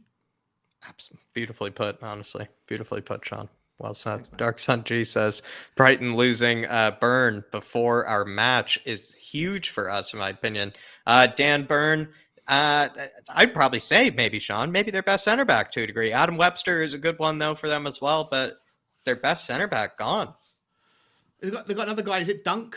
Yeah, he also plays in the back. Yeah, he plays in the back 3 as well, but at some stages plays left back for them. He's kind of a funny one. Honestly, I will say 6'4", 6'5" left back is just a dream for me. I will say, but a lot of people seem to think probably their best defender actually, Dan Burn, and he's now missing and will be gone. He's over at Newcastle. Do you feel like they might actually? Will that be a noticeable hit? Maybe should I say? Will that be a noticeable miss for them? I think so. If you lose your best man out of imagine he went down to injury like QT Romero did for us, it just disrupts your entire flow, and Brighton won't have thought necessarily about a formation without him in it, and now they have to pivot quickly and figure out what they're going to do. And if he is their best centre back, then it's going to be a big hit for them. So yeah, I can't wait for Saturday. It's been too long without Tottenham. We've got through all the other stuff, but we've got a really great cup game. It's going to be a tough game. Don't underestimate Brighton. They are brilliant. I think they're a very, very solid team. They're no match for Tottenham on our day, and without their centre back, it's a slightly easier puzzle to solve. But I still think they're a very, very solid outfit, and their manager will have figured out a way to compromise or to figure out how to balance their team without him. Absolutely. We're going to bring on a third guest here. I'm going to keep going through it here. Brad Matthews, we're going to be bringing on. And Brad, just as a warning, I am going to be handing this super chat over to you. So hopefully you've been taking a look at it, because I think it'll be a great way to kind of kick off our conversation with each other. But Brad, my man, before I give you this super chat from Darkson G, how you doing, my man? I'm doing well, thank you. I'm into the last 4 weeks of my job and currently training my successor. Right. So looking forward to the break and the relief and the calmness after working in that sort of industry for 40 years effectively. But so looking forward to that. But yeah, I'm fine. Are you retiring? I'm semi-retiring. Yeah, semi-retiring. Yeah, I'm basically going to take as much time off as I can afford to, and then look for something different to do, basically. So congratulations, yeah, mate. That's awesome. Thank you. Congratulations. Yeah, that sounds. Honestly, teach them everything you can in this window, Brad. Teach them everything you can in this window. Almost kind of like what maybe Conte is teaching a Ryan Mason. Maybe you're the Antonio Conte in this scenario. Well, the weird thing is I was teaching this guy something today, and he's a good friend actually, a good work colleague, and he's a massive Liverpool fan and a real passionate football fan. So like an hour's teaching normally turns into about 2 hours because I was sort of talking about other things. But yeah, kicking it off. Yeah, there you go. That's nice to see. It sounds like he'll be a good, good worker for the future. Then, if you guys get along. Dark Sun G here saying, Brad, in summer, if we got rid of Bobo the Clown, canceled Sissoko, Lamella, and now in January we got rid of Lo Celso, Dele Alli, Tanguy. Ever since the god Paratici came in, have you been kind of a bit more convinced by Paratici by some of these outgoings? Yeah, I mean, I think also certainly this window, Conte has a lot to do with it as well, because we're basically, they're not Conte players. He obviously didn't want to play them. He didn't play them in any of the games really. They came off from the bench every now and again. Yeah. In the summer when we got rid of Ori, had always been a problem. Sissoko had done his time. Lamella, I think we've missed his passion this season in some of the games compared to some of the other guys that have been out the window. But yeah, he'd been at Spurs for a long time and never been 100%. And then this season, Dele Alli, Tanguy, I mean, it's the mental attitude of our team has gone up, has improved during this window. I'd say mentally, I think we're tougher. We got players that actually want to play. And I think that's what he's done, and you can only put that down to I think Conte. Certainly this window, Conte has obviously done what he said, and he's quite he's not backward in coming forward. He will say what players he wants, and it's obviously seen by the players to actually get rid of 3 creative midfielders when there's something that we want. Says something about the man and how he is, that he will just do it, and that's what we want. We don't want to pussy around, be around the bush. Just if you don't want them, get them out. And also, I think his teams sort of rely better on that sort of solid working midfield as well. So yeah, which we've lacked. That's how we lose to Chelsea all the time. They just out muscle us. So I think by getting these sort of fancy Dan players, I guess would be an old fashioned way of calling them. I think it's been good. What do you make of the fact that? I don't know, Brad. I mean, you've been around forever, on this channel. We've been saying forever, never want to see Dele again. This is what happens when Dele plays. Get Tanguy and Dumlardass out. GLC, like we were making fun of before, couldn't even hit the ceiling with a football if he tried. The fact that all 3 of these guys are now out, Brad, like we won't be able to talk about them any longer. I actually think it's quite remarkable that we won't be able to say, what if a Tanguy came in? Maybe he could have done something. Oh, we're mismanaging Dele. Yeah. Oh, like we're not getting the best out of Gio. We won't be having these conversations anymore. Yeah, I think you're right. It's like, I've been a big Dele fan for years, and I've always thought that he could regain his lost form and that. But at the end of the day, he hasn't had the last 3 seasons. He hasn't been good. And I think it's the best move for him, best move for us. We're going to get some money out of it eventually. I'm actually sad to see him go because you have to think that the memories that he's given us, he's given some really, really good memories. And it was his ball that he laid off tomorrow that got us into the Champions League final. So he had some really good times, but unfortunately the last 3 years or 3 seasons, he hasn't been there. So he had to move on. Lo Celso for me is, I call him the sick note because he's just forever injured. And the other one, I mean, Nonambele, I mean, look, I was saying this backstage. I don't like hating players. I really don't hate. There are far worse people in this world to hate. I don't like hating players, but I didn't like what Nonambele did in that game against in the Morecambe game. That was bad. That was bad. And yeah, when you say that and you see that the player has basically lost, he doesn't want to play for us. He doesn't want to play for us. Right. And I think that was So you have to get these sort of players out the door. And it's actually ironic. We'll see him again? Sorry. Do you think we'll see him again? Ooh, I wouldn't have thought so because I think that, let's face it, he went into personal training, didn't he? When after that Morecambe game, he was suddenly training on his own, and they said, "Oh, it's conditioning, it's conditioning." No, it wasn't. No, kind of sort of, no, personal training, bro. Yeah. Bye bye, sort of thing. And I think you said it earlier. Obviously, when you pay a transfer money, you don't pay it all up front. You pay it in instalments. So maybe we still owe Leon money for him, and they might just a lot. No, net we do. it off. We do owe them. I read through the. This is how boring my life is. I read through Tottenham's financial statements the last 3 years, like with a fine tooth comb, and the intangible assets that basically is essentially just players, right? The amount of money coming in and coming out didn't add up to any kind of one-off payments versus the players we signed in the times that we signed them. So I think that the 65 million or whatever it was that we paid for him was paid in installments.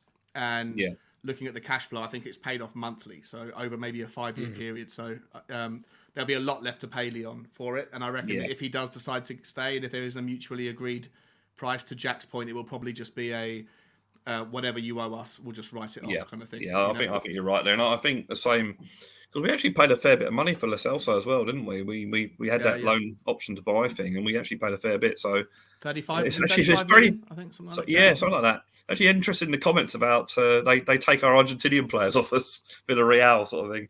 And you could argue that Ricardo Villa, another Argentinian, but so maybe I can't see Lo Celso coming back either. I think I think he's burnt his bridges. And someone made a brilliant comment during the Morecambe game. We paid 100 million for Lo Celso and Non-Bella, and they can't pick a lock that was Morecambe, a League One team. So that sort of said a lot to me. The one thing I will say about Dele Alli is that if he follows the tradition of other Spurs players leaving the club and winning things, like going about Trippier, going about Carter up in Celtic, I might have a cheeky fiver on Everton winning the FA Cup this season. Wow, that would be unbelievable. Imagine the odds. Imagine the odds on Everton to win the cup and get relegated. Oh yeah, well even better. Yeah, even better. But I'm sad to see Dele go. But unfortunately, that you have to. Let's face it. We spoke about it on the show many times. You can't have favourites. You have to be ruthless, and Conte is ruthless, and that's what winners do. And that's why talking about Kulusevski. I call him Ben and Kulu. So it's Ben and Kulu's excellent adventure. That's what I'm calling it. They're smiling. I think he said he wants to play for Conte because Conte is a winner. And he knows what he's talking about. I thought, well, that's interesting. So hopefully. And I was very interested in what you said, Sean, about wanting Kulusevski above Diaz, because I was very disappointed with the Diaz deal falling through, and not so much Traore, but what annoyed me about that whole thing was that I don't blame players. If a player chooses Liverpool over Spurs, fine. I ain't got a problem with that. In fact, I probably would if I was a player. They're in the Champions League. They're in the top. Course, I haven't got a problem with that. What annoyed me was the fact that Liverpool, as far as Diaz, they only became interested when they knew we were interested, because they were going to wait to the summer. As soon as we were interested, I thought, we better get him now. I'm not sure that's true, Brad, actually, mate. No. I think that there was, who knows, but there was rumours that they were interested all the way back to last summer. Right. And Porto weren't interested in doing a deal then. So they may have pounced once we put a bid in. That might be true, but I think they were interested 6 months ago. Well, my thing about that was, if that had been true, that they were going to wait until the next summer and then came in because we were bidding. Yeah. If we'd have got the deal done, then we'd have signed him before he even knew that Liverpool had any interest. But as soon as he knew Liverpool were interested, he's gone. So, and the same with Traore. I mean, okay, I'm not so heartbroken we lost out on Traore, but if we'd have done that deal earlier in the window, we'd have got him before he knew that Barcelona were interested. So that's I would imagine though the agents, like, it's the job of the agent, right, to shop you around, right? So I'd imagine that as soon as a concrete offer for any player from any club comes in, the agent of that player probably gets on the horn, and tells everybody in his network that. What I would say is that. I've been sort of reading the chat during the show, and there's a lot of either these players are rubbish or these players are brilliant. You know, so well, hang on, let's give them a chance to see what they can do. You know, we won't know until they play. I mean, maybe they're suited for the Premier League, maybe they're not. You know, it's you know, everyone seems to have an opinion that this guy's gonna be absolutely brilliant, and everyone's going, oh no, it's rubbish. You know, it's let's give them a chance. Let's see what they can do. And you know, the saying that's become a thing during the window: if Conte wants them, then I want them. So so we got to rely on that Conte be able to do his magic. I from what I read, Kulusevski can play in a lot of different positions across the midfield. Yeah. I think he's quite tall, isn't he? About 6 foot something. Yeah, he's like 6'2", actually. Yeah. Oh right, even taller. So he could even play up front if needed. So I think there's potential there. I've heard that Bentancur. I've heard that Ben. I've heard that Ben is more of a defensively minded midfielder. So maybe that'll allow Højbjerg or Skip or whoever to sort of go forward a bit more. So forward more, challenge one of them, because a lot of people have called for Højbjerg, you know, to be rested, and I think during that really bad spell that he had, I kind of agreed. You think someone like a Bentancur would help us with that, where we wouldn't lose as much sleep over not having, you know, Højbjerg in the lineup or something. Yeah. Although someone did point out on one of the streams yesterday that he's got to play for Uruguay tonight. So let's hope he gets through it unscathed. Injury free. Yeah. Brian, let me ask you this, mate. So we think that Conte likes the 3-5-2, prefers the 3-5-2, right? But given with what's happened in the transfer window, and we have so few central midfielders now versus what we had it before, even though we didn't necessarily want them, we've only really now got 4 recognised central midfielders. If you want to go for and also before I finish that point, and also the fact that he would have liked a right wing back, didn't get one. We're not sure how he feels about Doherty. We're not sure if he has much faith in Emerson Royale. Given the new look of the squad, given that we have Lucas Moura, Kulusevski, Kane, Sonny coming back, and Bergwijn, do you think that the new shape of the formations that our players in the squad have, that it's more likely that that Conte will go to a 3-4-3 more often, because we've only got 4 central midfielders, so you can do 2 and 2. You can mix and match Bentancur with Skip, Winks with Højbjerg, how you want. But if you go a 3 in midfield, you've only really got 1 central midfielder on the bench that can play in there. And then if you go 3-4-3, you don't have to rely so much on Emerson Royale, because you've got that kind of width from Kulusevski. So my question is, do you think that because of the formation that we have and the options we have, that a 3-4-3 is going to be a more regular or a more often seen strategy, just because you've got to put square pegs in square holes if you can? Yeah, I think that could be the case. Although I think we've actually played better with the 3-5-2. Yeah. I agree with that. Yeah. I don't see him playing Ben Højbjerg and Skip in the same midfield. I think he'll go. I mean, even if he plays 4, he's got the 2 wing backs. Yeah, I guess it depends on whether you play Kula. I'm going to call him Kula Shaker then for a minute. Whether you play Kula up front or Moira up front. I mean, I think Kula, from what I've read, is more versatile in the positions he can play. Yeah. So if he can do that, then you could be quite flexible. You could get away with 3-4-3, and then you could even drop back to the 3-5-2 if you've got Son and Kane up top. Yeah, and I prefer to see Son and Kane up top. Actually, I think Son can be wasted on wide out right, so you can play them up top, and then you could possibly have Kula going backwards and forwards. You play the 4. Kulu in the 10, part of the top 3, or part of a midfield 5, or midfield 5 and 2 wing backs. It also depends on who you play as your wing back. At the moment, I guess we're stuck with Doherty and Emerson. I agree with you on Emerson. I think there's potential there, but he obviously needs a lot of work. Yeah. And again, people are quick to say he's rubbish, but first season in the Premier League. 5 months, Matt. 5 months. Yeah, I know, exactly. It's just give him a chance, So so I think, and also Conte, I think would be flexible in depending on who we're playing as well. I think we could probably get away with a 3-5-3 against Brighton this Saturday, because I think Brighton will try and attack us. They're quite an attacking team, so then we can use that. So it'd be very interesting. As I said, I don't think that we'll have all those 3 in the midfield at the same time. And as Jack was saying, it gives you options now. You can move them around and have cover. And you won't have Højbjerg busting his guts every every game, because it has. We've seen it with Son as well. We've seen it with Son. We've seen it with Højbjerg. They've played so many games that they've burnt out. We even saw it to a lesser degree with Moira. He played so well game in, game out, and then he had a poor game. I think it was the Leicester game. He had a poor game. So yeah, you do need that flexibility.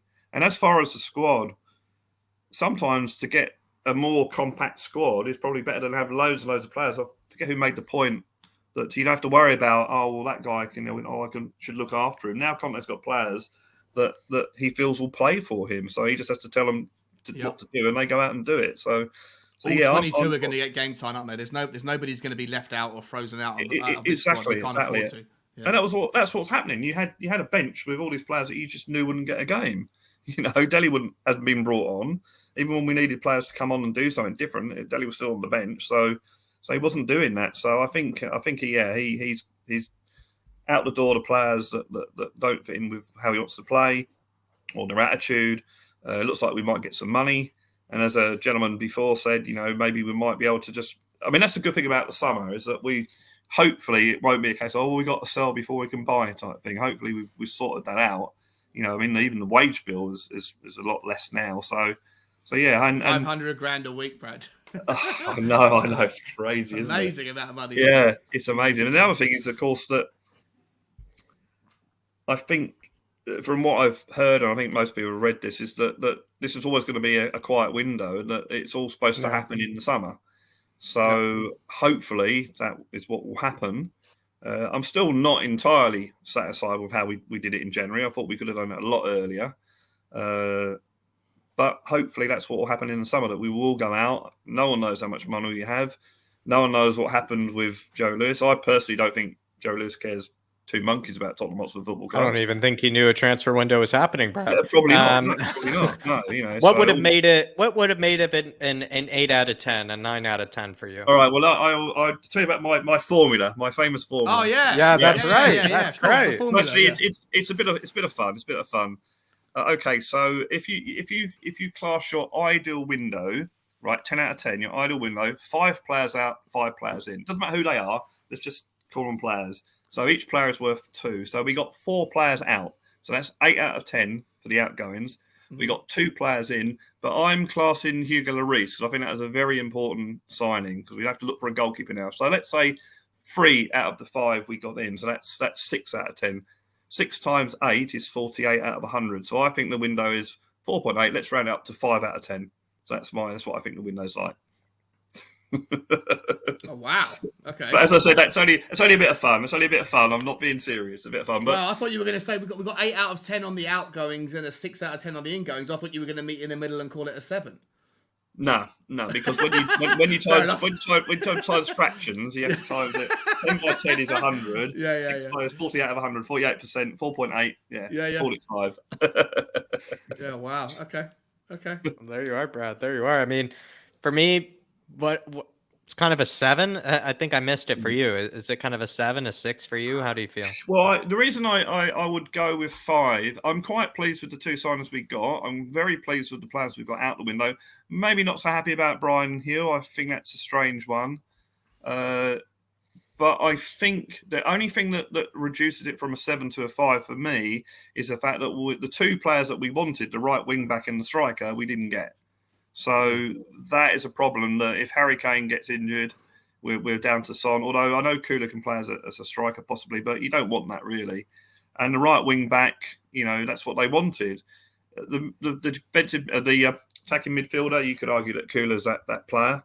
But yeah, so that's the only thing that brings it down from a 7 to a 5 or even a 6 for me is the fact that we didn't get the 2 positions that we really need cover for.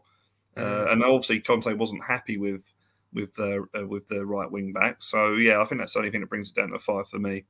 Yeah, definitely. I see the logic there. For me, I feel like just the outgoings just raise it up so much just because I thought getting out that many, I actually thought it was nearly impossible. At one stage, we were even talking about how hard is it actually to get Dele out? How hard is it actually to get Gio out? How hard is it to get Tanguy out? And it was all done in one fail swoop of a window, which I think is just beautiful to see. Another thing I will say also is the fact that we've stopped Harvey White from going on loan. I think that's quite interesting. Yeah. So I actually what I've seen of him, I actually quite like him, and he's a decent free kick taker as well. So yeah, I think that's quite a decent call, and that just makes you wonder whether Conte is got him in his plans to play and that sort of thing. Because they also loaned out. We're talking about all the players they loaned out. They also loaned out Jack Clark to Sunderland. Well, I mean, nothing against Jack Clark, but I mean, why are we loaning him out every single season? It's like, I mean, what's actually funny, Brad? What we got Bentancur for 19 million euro. I believe that's around 4 million euros more than what we got Jack Clark for. So I think that puts that whole transfer into perspective. Puts that whole transfer into perspective. I think. I guess you could argue that Harry Kane was loaned to about 6 clubs, wasn't he? So you could make that argument, I guess. But yeah, that was an interesting. And apparently, Sorry, Brad. Do you guys know how much longer is left on Jack Clark's contract? Probably till 2024. I bet he's still like 2024, 2025. Yeah, they could be. Yeah, could be letting him run that out. I mean, we know what Levy's like. So, I mean, I haven't. He's shown glimpses in some of the friendlies, but I think there's a lot of better players out there. I think there is. He's a long way behind. He's a long way in the waiting list to get first team football. He's also Bryan Gil's age, and I think we would probably all say we have more time for Bryan Gil than we probably do Jack Clark. So that's my kind of thoughts on it. But Brad, absolute pleasure to speak with you, my man. I mean, any final words, any parting words, maybe for the Harris Army? Well, it's great to see Bob's back in the chat. Absolutely wonderful. I mean, that puts any thoughts on the transfer window or Tottenham at sort of in the background, really, because that's really more important. Things in life, aren't there? Yeah, more important. No, I'm looking forward to Saturday. I haven't been to the ground. I think I saw the Morecambe game, but it's once in a month. It seems like we haven't played. And now we've got Brighton on Saturday. We've got Southampton next Wednesday at home, and then Wolves at home. So, are you going to either of those games, Brad? I'll be at all of those games. Yeah. I'm going to them as well. But I'll see you at the Wolves. There's a lot of the Irish crew are coming over. Oh yeah. David's going over for the Irish game. Yeah. And Dermot, and I think Phillip. I'm not sure if Phillip Brady is as well, but we'll have to meet Phillip up in is a pub. too. We'll get together and organise a pub beer beforehand. Yeah. Definitely. I'm always up for a drink. So probably more than I should, really. Same here. But don't forget, everyone. Don't forget to click like and subscribe. Hit the notification bell wherever it is. Appreciate it, Brad. Appreciate it, my man. I'm the bell end. I'm not the bell. I'm the bell end, I think. Well, Brad, we'll speak to you soon. We'll catch you around. Really, as always smashed it. Absolute goat of the channel, Brad. You are. Really guys. Appreciate everything you've had to say. Is there any maybe streams you might be on this week if people want to catch more of you? Actually, a big shout out. I'm on the. I'll be on the mental health special on Thursday. Beautiful. That starts at 8:30 UK time. It's been done by, I think it's been done by Tottenham on Tour. Yep. With Bryan Gil on that. It's going to be a long stream. I think the idea is to have people come on at various times. There's going to be a couple of people that are like, therapists, that sort of thing, that are also into football. If you've seen any of the other streams, I recommend them. They're very, very good. Yeah. So I'll be sort of contributing to that. So that's on Thursday night. Apart from that, no, but you can sometimes find me on Tommy Talk Sport. You can sometimes find me on Let's Talk Tottenham. You normally find me on Spurs or Asian TV on Sundays if I'm not actually going to the match. So that's and also trying to train someone. So yeah, it's going to be a busy week for me. Busy week. Well, hopefully you can handle the pressure. Well, Brad, I'm losing my hair, so Well, that's actually part of the look. It seems like us as Spurs fans these days, losing the hair. But Brad, as always, real pleasure to speak with you. Real pleasure to see you. Real pleasure to talk Spurs with you. See you around, Brad. Spurs. Bye. Dark Sun G, absolute pleasure as always to speak to Brad. Been here forever. He's been here since feels like the start of the channel, and it's always good to get his thoughts, everything transfer related. Dark Sun G saying GLC sneaking to Argentina last summer was the last straw for me. Dele not trying during conference was the last straw, and Tangi walking off was the last straw. He's broken down all three moments that were huge, kind of peaks of, I would say, frustration with these players. Sean, for you, maybe I would say, for me, GLC sneaking off to Argentina so many times, just only being available for them. Do you feel like that he's spot on? That's probably the reason a lot of people kind of didn't like GLC very much. It's just we knew what team he actually wanted to play for. Well, yeah, I'm sure that definitely annoyed a lot of Tottenham fans, Jack. I don't think you can necessarily hold it against a player though to play for their country, right? Like it is their right, and it is their right, and you honor. Understand it, and the South Americans more than most are super passionate about playing for their country. So I understand why Tottenham fans would use that as a reason to get frustrated, but I think his performances on the pitch generally, were very lackluster, and sometimes there's no smoke without fire, Jack. Like there's a lot of rumblings that he wasn't particularly popular. He was quite arrogant. That's why I referenced that he looks a little bit like, he reminds me a bit like of a David Bentley. A lot of talent, but more interested in other things and fixing his hair when he gets up off the floor and stuff before he focuses on where the ball's going.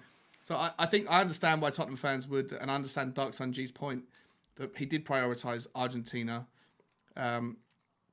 And sometimes you have to remember which side of your bread is buttered, right? And Tottenham were his paycheck. And so, but I also at the same time think that every player has the right to play for their country. And I agree. You shouldn't hold that against them, I agree. No, I do agree with that. Dele, definitely the Conference League. The Conference League was just more really like concerning, I feel like. Not as much even the last straw. It just felt more concerning. Like seeing him kind of not be able to stand out against NS Mura was a real concern on both occasions as well. Like one away from home, one at home. He couldn't do anything to really prove to himself that he was actually at that level. There were a lot of moments with Dele this season where not only the attitude and the antics, but also just the fact that he couldn't cut it at that level, I think was scary. And then with Tanguy, just a lot of different things, but certainly the walking off. You broke it all down there, Dark Sun G. I will say, well done, my man. Well done. Broken down all the reasons why these three players certainly were not everybody's favorites. I'll tell you that. Dark Sun G as well. Really appreciate all the support, my man. He's saying Tanguy will be Bruno's replacement for Leon, hopefully. Could he be Bruno Guimaraes' replacement? I feel like he could be a version of their replacement. I think he could be. It'll be interesting. I'm a bit worried about Leon's midfield because as well they have that guy Peter Bosch, who's known for very, very kind of gegen pressing, high line sort of football, and with Tanguy and Dembele with a high line pressing kind of team. I'm a bit worried about how that will go for him. I'm a bit worried about it. But we'll see, Dark Sun G. We'll see. Maybe him and Lucas Paqueta, that might go well. Don't really think it will, but who knows? Who knows? Maybe Peter Bosch will get the best out of Tanguy and Dembele.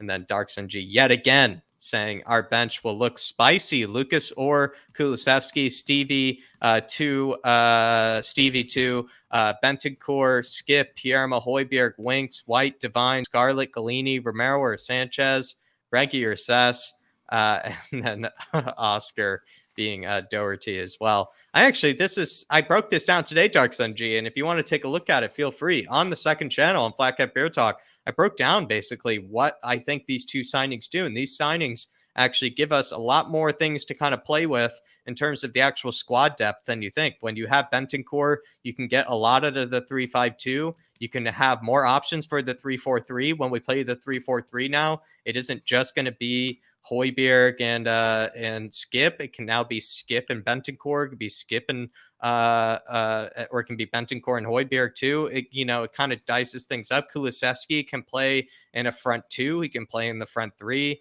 I think it just adds a lot more depth and it actually adds a bit of spice, like you said, my man. So Dark Sun G, you're absolutely spot on, my man. But we will move on to the next guest, everybody. But I believe it might be a debut. I'm not sure, but if it isn't, it's still a pleasure to see him. Kane, the long shot. Nick, hey, big up, boys. How we doing? Doing good. You guys can hear me okay? Yeah, hearing you perfect. Awesome. Yes, debut. I'm doing well, guys. How you guys doing? Good, doing well. Is give me your thoughts. The day of the window, the day maybe after the window, you kind of have a smile on your face. Are you a bit relieved? Are you relaxed? How are you feeling?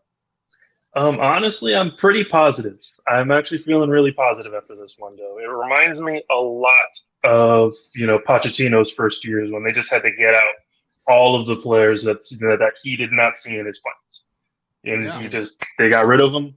This is the same thing. Just whoever is not in Conte's plans, get him out. Whatever it is you have to do, regardless of price, Dele, get him out on a free for now. We'll they can pay for him later. You know what I mean? Loans, whatever may come, just get the players out that are not part of the plan. And so with that done, I don't think it can be overstated just how important having everybody pushing in the same direction is.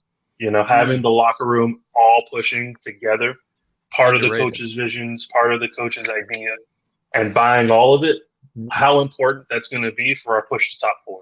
So getting those guys out, I think actually does us a lot of good, more so than even bringing some people in regards to our push for top 4. So yeah, with that in mind, and then the 2 big signings, Kulusevski, I'm a huge fan of. That kid's a wonder. He's a wonder kid. Bentancur also, I think a lot of people kind of forgot about him, but he was a staple in a Juventus side that won multiple Serie A's. You know what I mean? Like, he's a fantastic player. Sure, he's maybe not Pirlo or, a prime Pogba, but he's still a very good player. Yeah, I completely agree. I think you're spot on with Bentancur there. And I kind of like your thoughts, kind of regarding the window as well. What are your, and you answered a future question as well, kind of saying having everybody under kind of the same sort of mindset, under the same sort of system, everybody pushing for the same thing. Does that mean then you're actually all right with that smaller, thinner squad? If that means that they're all pushing for the same thing, if they're all kind of in the same mentality? Yeah, I mean, obviously you don't want to deplete a squad. Bigger numbers is always a good thing. But, in case of COVID and injury, you do want to make sure that you have the backup. But I don't think our squad is, too terribly small. We do have a backup in each position, except for that backup striker. I would have liked to have seen us sign a striker this window and send Scarlett out on loan. I think a loan would really be good for him at this stage in his very young career. Yeah. But I mean, when you look at our squad, we have 2 players in each position: Reguilon Suss on the left, Emerson Doherty on the right. We have midfielders. We have plenty of forwards. What I think is going to be that mentality. I think the mentality is going to be the important thing. People sometimes forget, it's real life. It's not FIFA.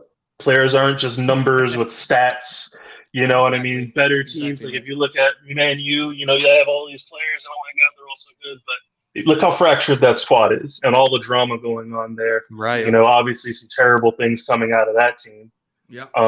What that does to a locker room, and when you have everybody together, really pushing, and you get that family environment that Pochettino fostered, that Conte will hopefully foster.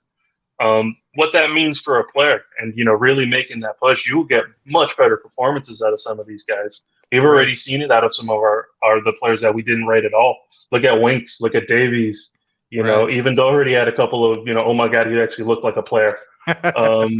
Kane, let me ask you this, buddy. So you're talking about the family environment that Pochettino fostered, and I totally agree with you. But he was often criticized, or at least critiqued, for being maybe too nice of a guy, right? I don't think the same thing would ever be suggested of Conte. No, definitely not.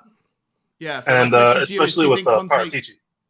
Yeah, okay. So my question to you is: do you think that Conte can foster the same family environment, or is it a different kind of environment that you're hoping to see from Conte that is still like togetherness, but a different kind of shade of togetherness that's not so lovey-dovey maybe, or nice? Yeah, I mean, it's a different type of togetherness. The family is just it's pushing forward with the coach in mind. The coach everybody has their own different family, right? Everybody's got their own family. Some love doesn't look the same as other love. So Conte love is probably very different from Pochettino love, that's for sure. But I think we saw it this window. Look how ruthless Paratici was, Yeah. Dele, great memories, loved it, but you're out of here. Yeah. Gio, thanks for the fish, so long. Tanguy, return to sender, you know what I mean? Yeah. If you got to take a loss on it, we take a loss on it. It is what it is. Yeah. Good point. Even Bryan Gil. Sorry, kid, not ready yet. Head on over to back to Spain. See what you can do there. You know what I mean? So it is kind of either you make it or you don't. Conte came in. He said, "I did my assessment. Hopefully the club listens to me." The club listened to him and got rid of anybody that didn't quite make it. So that's definitely a useful thing for the squad pushing for that top four. And top four, I think, is going to be a really big determining factor for our summer. I mean, how many times have we heard Champions League football is what football players want? Yeah. Koundé last season, Pau Torres. Yeah. These guys very specifically said, look, we want to play Champions League. Dusan Vlahovic wants to play Champions League. So if we don't make top four, well, that's really going to hurt us. So I think a lot of the moves this window were definitely made with an eye to that push for top four, get Champions League. Let's finish out this season. Even if we're not getting the money in for Dele right away, if we're not getting the money for Tanguy right away, at least it gets them out of the door, out of the locker room, and we can focus on top four. And do you think our chances of top four are stronger than they were 31 days ago? Beautiful question, Sean. I was about to say the same thing. Oh, sorry, Jack. No, beautiful. Sorry, no, you're way ahead of me, my man. Way ahead of me. Way ahead of me. Great minds think alike. For sure. For me, yeah, I think when you look at our window, the signings that we made were, I think, personally indicative very much of Conte signings. I think they are players that he wants, especially Bentancur. He's the exact type of midfielder Conte wants in his midfield. A lot of people were disappointed we didn't get the creative mid that we've been kind of eyeing since Eriksen left, but that's not Conte's system. Conte doesn't generally play with the creative mid. Correct. He likes his creativity coming from out wide, and that's why we have a Kulusevski. From what I've read into the window, Conte wants to play a 3-4-3. That's what he wants. That's what I think. So it makes sense when we're shipping out so many midfielders. We're only getting one back. We still have 4 midfielders, 2 for each side. He likes to play either 2 or 1 box to box and a holding midfielder. So we have a holding midfielder in Winks and Bentancur. We have a box to box in Skip and Højbjerg. You can make any combination thereof if you want to do 2 in the middle, 3 in the middle. So I think this very much suits. It's not 100% there yet, but we are seeing the team start to be formed into Conte's team. We're definitely seeing the shape of it and where people can be. I love so this, with that in mind, love this, mate, Nick. It's a really positive call, and I agree with everything you're saying. I think it's very well informed opinion here. It's great. Yeah. I mean, like I said, honestly, I've seen a lot of mixed reviews about the window, and it was said earlier, there is no such thing as a 10 out of 10 transfer window. That's just, you're always going to want more. That's just the nature of being a fan. You always want more. But in regards to what this, what this window does for the squad, it's not always about spending big money or signing big names. I mean, look at the Scum did. They signed Aubameyang on big money, and then he went and hit out in Barcelona until they signed him, on a free. Yeah. You know what I mean? It's not always about the name. It's not always about the money. Sometimes it's got to be moves that make sense. And these moves both made sense, both in outgoings and incomings. And then if you look around us, a lot of the teams weakened. You know what I mean? Man U, they're flying right off a cliff, and who knows if they're going to be able to recover from that. The Scum, they only got weaker. They've only gotten weaker. They signed nobody. Leicester, they've not been having a good season. West Ham, they tend to fall off towards the end of the season. Are you worried at all about? We always talk about the top 4 threat for us is Manchester United, Arsenal, maybe West Ham, and I think we can all agree that they definitely weakened. Are you at all concerned about Aston Villa? Since Gerrard's come in, they've been on fantastic form. They've strengthened. They've done very well. I know they're a few points outside of the top 4 race right now, but I think you'd have to suggest that they probably had a better. Well, maybe tell me if you do or don't agree with this, but they probably had the best January out of anyone in the Premiership. For sure. Are they maybe slipping into the top 4 race here, or are they too far behind? What are your thoughts there? It's definitely one to keep an eye on. Villa, they've gotten investment. They've gotten some very good players. Gerrard, if you've seen what he's done over in the Scottish League, he's done some fantastic things. Yeah. So he's a very good coach. He's already kind of proven that. It's really going to depend. Injuries. You never know what injuries are going to pop up over the second half of the season. And Sean, you made an excellent point earlier. The second half of the season is very dependent on what injuries pop up and how you cope with them. Yeah. So that's going to be true across all teams going for top 4. All teams. Villa, one thing that might benefit us is that we've been doing this for a while. We've been pushing for that top four for quite some time. We've gotten it multiple times under Pochettino. We have the experience, even if not so much with some of the players. We do have a lot of newer players, but as a club, we've made that push. Villa, this will be the first time in a long time that they've really had to compete across an entire season, to make it into that big, into the big six, into the top four, into that final three Champions League spots. Yeah, they don't really have that experience yet. Nor does Gerrard. I don't think they're a threat this year. They may make an very outside chance, but I think next summer, in the summer, next season, they could be, if Gerrard continues on his meteoric rise into management, they could be a threat that no one saw coming. And they have got some talent and money behind them, and a chairman that supports the project. So they're definitely one to keep your eye on, Nick. For sure. I agree with you there. Spot on, Nick. Honestly, you've had a lot of good things to say, and to be fair, I've actually really liked your insights on things. Maybe just to break this down, though, when we kind of think about it, Nick, we were saying, if we get 2 signings, if we get a lot of outgoings, that's what the window we all wanted. That's the window that we were all kind of expecting. And when you do kind of think about it, to a degree, we made signings. Do you feel like with all the signings made, the outgoings made, are we pushing for top 4? Did we make our chances of top 4 increased? Basically, I think that needs to be settled, because I think to a degree that makes it a good window. If our chances of top 4 have increased, that makes it to a degree a good window.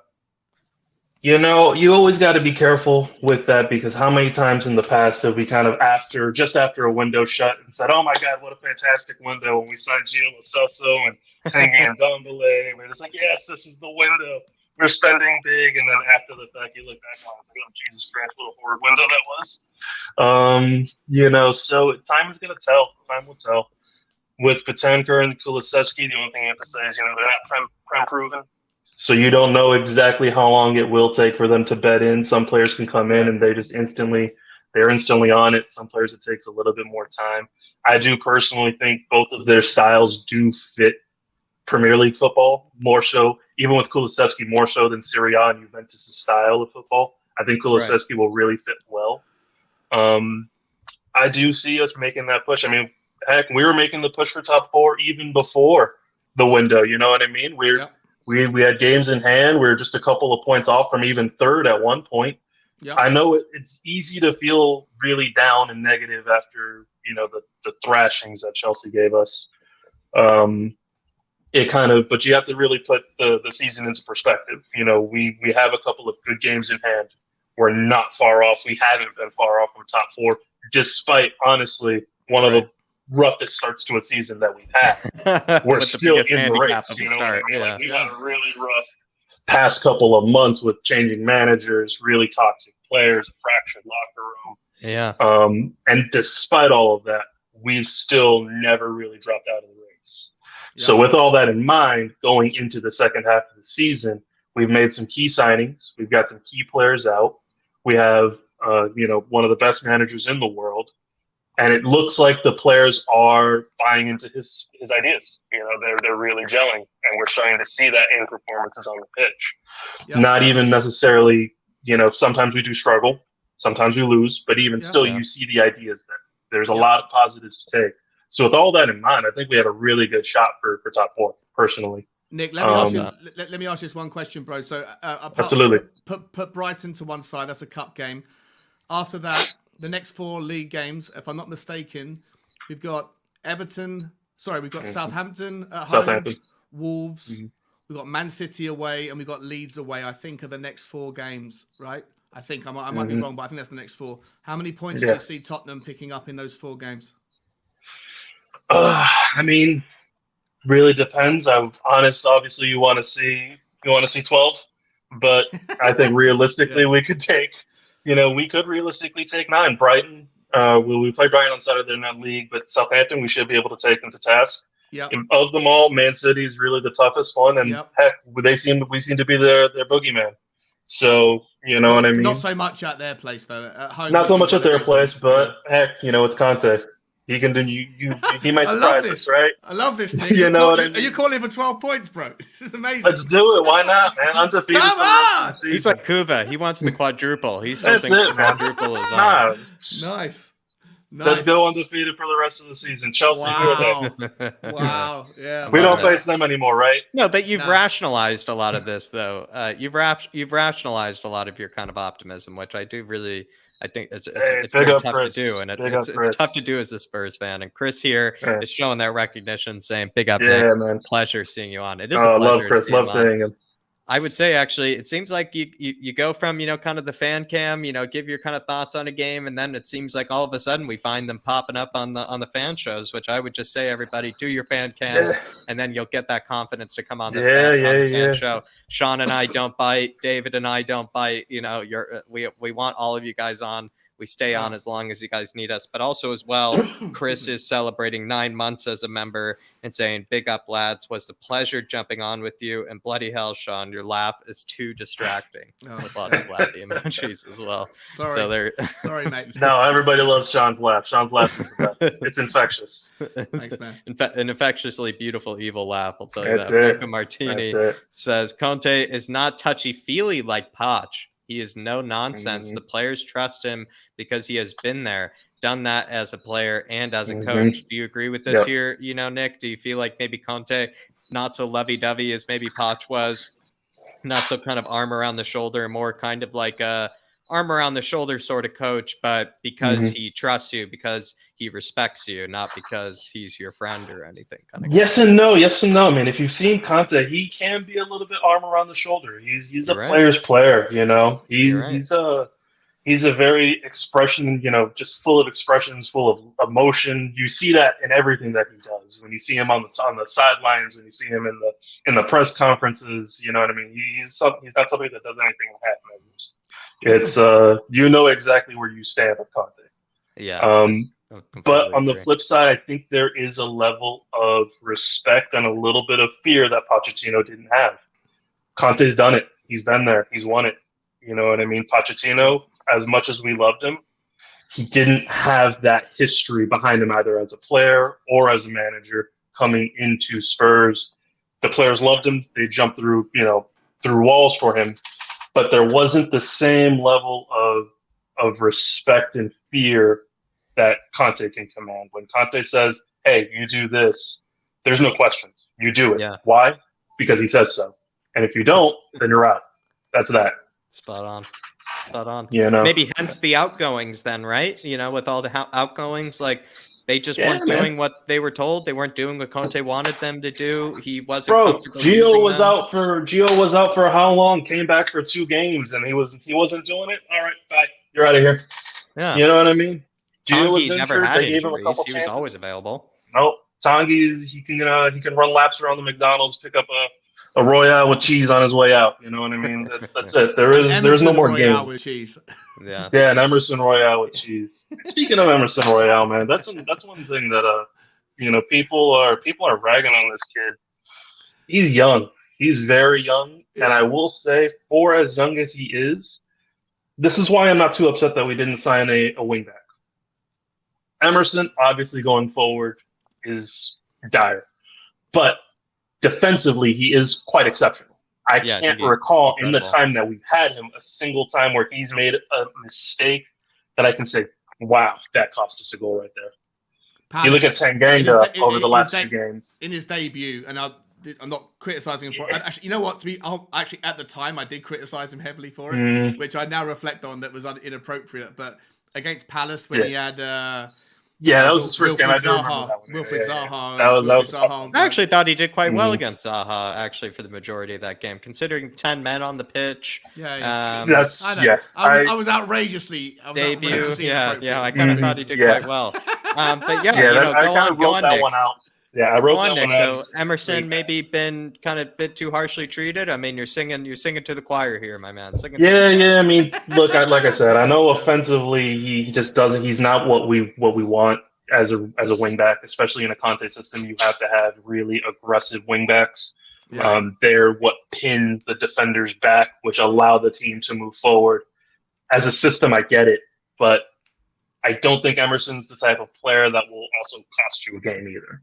Yeah. You know what I mean? If you look Reliable, at Tanganga on the flip side, recently he's had some really nightmare form. And we have to kind of give it to Jose. For a while, I was like, man, why is Tanganga a right back? He is a center back. Why do you keep putting him out wide? And now you look at Tanganga in the center, and you're like, oh, Jesus Christ, put him back wide. You can't afford to make mistakes like that as a center back. If you make a mistake like that, you will concede a goal. As a right back, you can kind of write it off. You have a center back that can come in to really cover you, and you can also get some help from a midfielder. You know what I mean? It's easier to contain mistakes out wide. In the box, making mistakes, that's where goals come from. Yeah. So with Emerson and Doherty, they're not the best, but I think they're enough to scrape us through. And honestly, personally, what I would like to see is move Lucas into that wing back sometimes. He has the work rate. His defensive acumen isn't all there. His crossing isn't quite all there. He tends to just kind of put his head down and run out the stadium. But he has the work rate to get up and down the wings. He does have a tendency to be aggressive. He can go ahead and serve as a right wing back. If we were willing to take a punt on Traore to be a wing back, well, heck, we can go ahead and take a punt on Lucas, no? Correct. Yeah. You know what I mean? So I'm not too concerned about it personally. Yeah. Yeah, I think, I'm kind of glad that you're not too concerned about it, to be fair. Franco Martini, it's good to see you're on my side with it. Franco Martini, though, really do appreciate the super chat, and also great point as well. But Nick, I would say, 15 minutes are up, but you've absolutely smashed it. Let's go around. I will say, look at all these comments here. Everybody's absolutely loved it. They've been loving what you need to say. You need to get back into the chat and see it. You need to get back into the chat and see it yourself. I will. Everybody's been very, very nice to you. Everybody has really loved what you have to say. But talking ball, Colin is saying he's really approving. A lot of people are saying that you deserve your own channel and everything. So, this is beautiful to see. Nick is class from Welsh Gal here. This is beautiful to see. But Nick, you've absolutely smashed it, my man. Want to see you for the next one come Monday.